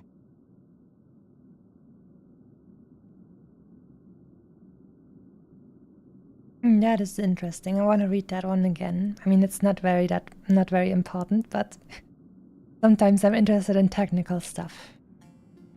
Different from typical vehicles, the Astral Express converts every trailblaze into the energy it needs to run.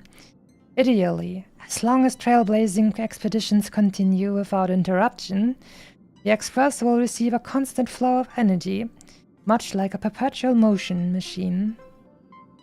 So it is magic. But, because of our previous encounters, fuel is being used up much faster than expected. We can probably only pull off 2 more warp jumps at most. Oh no. So that's probably because I've been jumping back and teleporting back to the Shanzhou to farm materials for Jiao Shu. Whoopsie.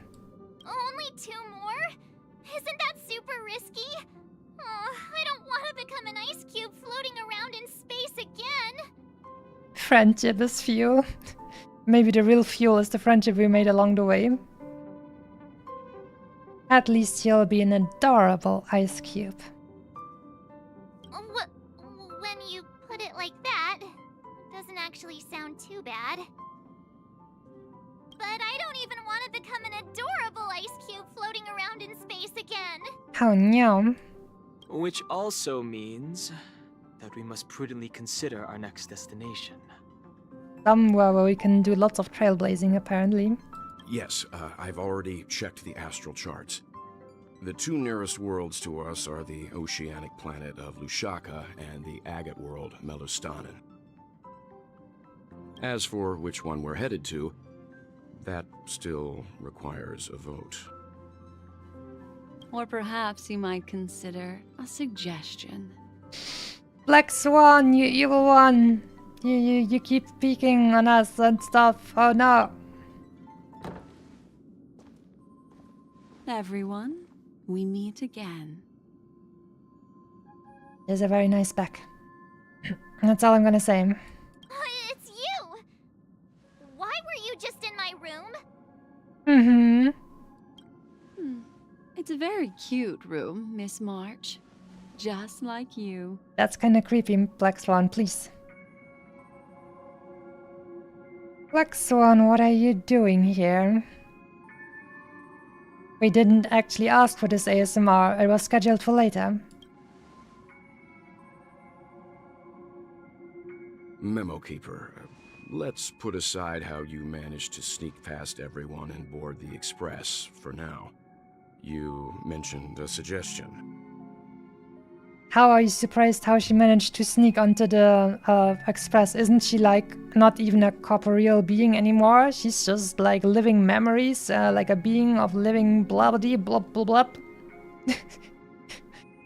I'm pretty sure she's like more like a ghost now.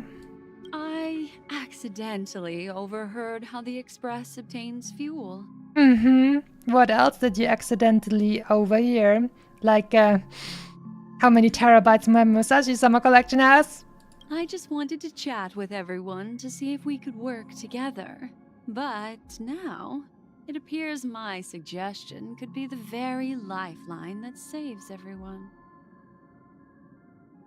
Please speak candidly.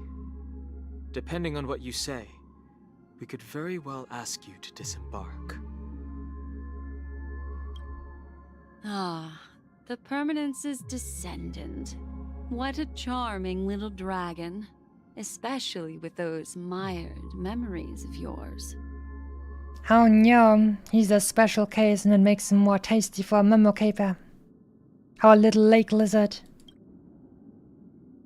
But I digress. If the Astral Express is in urgent need of a special trailblazing expedition to recharge its engine, have you all considered this? Perhaps your destination could be a world that even the renowned Akivili never reached. I told you we should go to a place where I can get lots of trailblazing done. For lots of energy. Black Swan is hostile now. No, she just wants... I don't know, she just wants to record some banger memories and now she's gonna send us into like a super dangerous kind of a place. Should you be able to lay down a new stretch of silver rail, the Express may never have to worry about energy ever again. Trailblazing to a world that even Akivili has never been to? Is that possible? Continue, Memo Keeper. This destination of which you speak, what sort of world is it? A world that many across the universe don't even know exists. A world hidden away from outside observation. Its presence only revealed by the light from the mirror of the Garden of Recollection.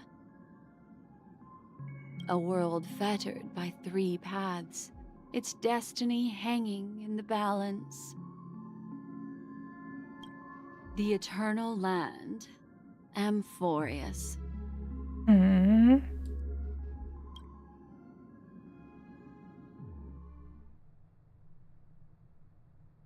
I hope I'm not too late, child. Oh no. Now we're gonna hear from Robin and her deal to break out Sunday. I'm sure that's how it works. Come on. I wasn't expecting it to be you. Don't you know how many sentry posts the family has built? And how hard it is to get you out of here? It's gotta be like I called it. It's gotta be. Looks like my time's up. What do you mean? What time? Negotiation, interrogation, or death. My fate lies entirely in your hands, Lady Bonajade. The dance is done. Why bother with the compassionate pretense and give someone who's about to die the chance to talk? Well, a deal has been cut by none other than your adorable little sister. Despite your fall from grace, you still look well. I'm very glad to see that you're so full of verve. Do not insult my pride with half-veiled sarcasm.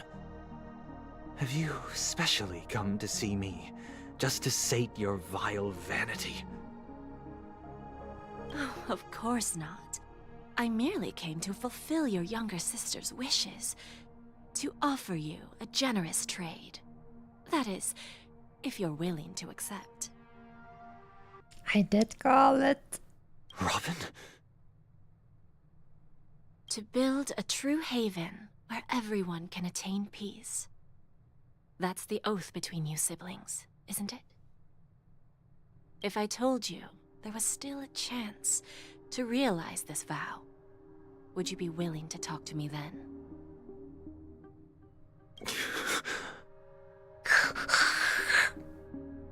I'm very sorry. Hopefully that wasn't too loud. But I was like, these sounds that the anime voice actors have to make. I recognize the gravity of this question, which is why you don't have to answer me right now. Go now.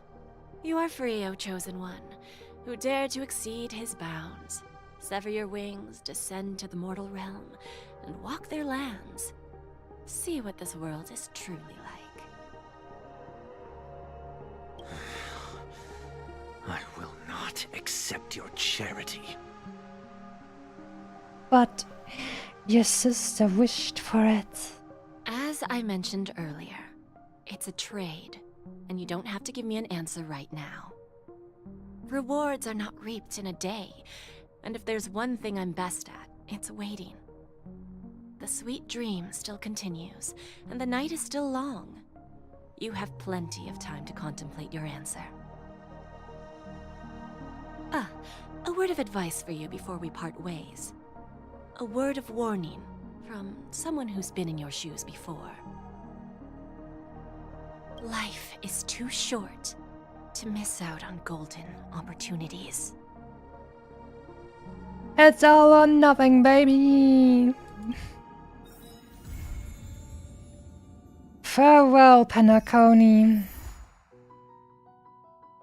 Well, well, well. Yeah, Bootle and Robin will now be visitors, as well as Sparkle. Oh my god. Sparkle has become a visitor to the Express. Dear god, man. She's handing out the bombs. She gonna do the same on our Express. Black Swan is now also a visitor. More feels like she's like a permanent resident without consent. Another one, Argenti, as well.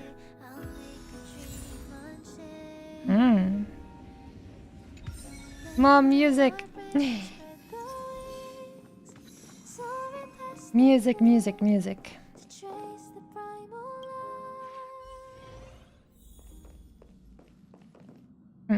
Why music gone? Oh, just started it anew. Let's see. Let's see. Check out the new music.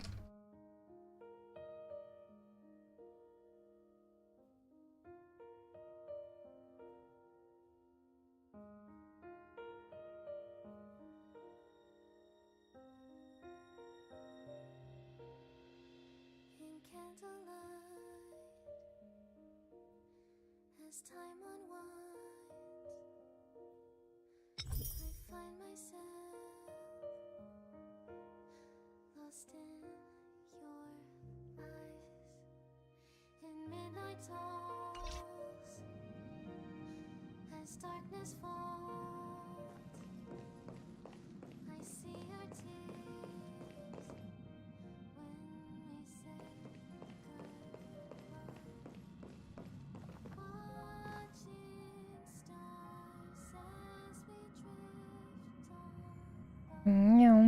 The music is so silent. I want the music to be loud and beautiful.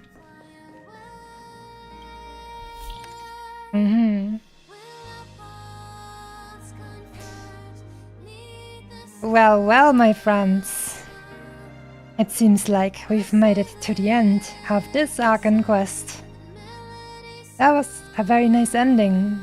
And I feel like it was mostly a nice ending for Aggron enjoyers like me, which is something I didn't anticipate, so it feels extra nice. Even though I kinda messed up with my final answers to her, because I was like, oh, this is one of the things where I can click everything, right? And instead it was more like a, how are you going to start that last conversation? And then I was like, oh, whoopsie. But it was still very nice. Especially seeing her with her Oni horns. Oh my god, and the red eyeliner. Oh my god. Well, anyways. Anyways, this is now gonna be the song we will be listening to until further notice. For the future. Don't worry about it. Don't worry. There will be plenty of more times in the future to listen to beautiful music and to have even more nice things to experience. I'm definitely happy with this story, even though I anticipated it to go a little bit differently in the midsection, but I got a lot of good stuff as an Akron enjoyer, and so I'm pretty happy about that. I hope the Firefly enjoyers also got what they were hoping for, but for a mentally 14-year-old like me, it was a little bit not a lot of action, to be honest with you.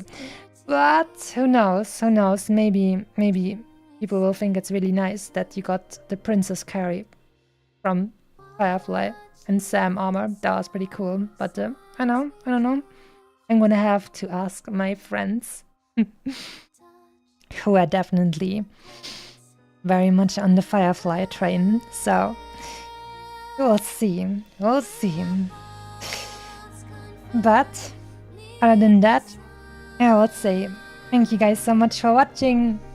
It was lots of fun today again. And nice story, nice wonderful stuff. Hope you're not too sad that I didn't blow my free-to-play earnings once again on a new character. But that will happen with Joe's show next, probably. Next patch. Then we'll have some more roles. Because he's a nice Foxian. And also, he's supposed to be super, super, super good for Akron, so I'm very interested in that. But hope you all enjoyed the story and the silly chatting, and then the nice moments with May. I am literally allowed to call her May because her name was revealed to be right in May with the extra name Bosun Mori. But she's literally May, so I'm allowed to call her that. Anyways, I was very happy today, and I hope you guys had a good time as well.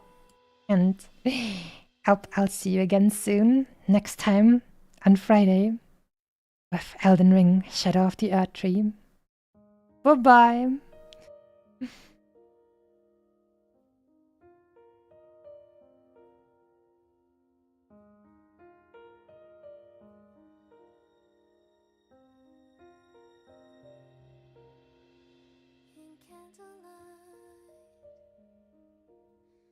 As time unwinds,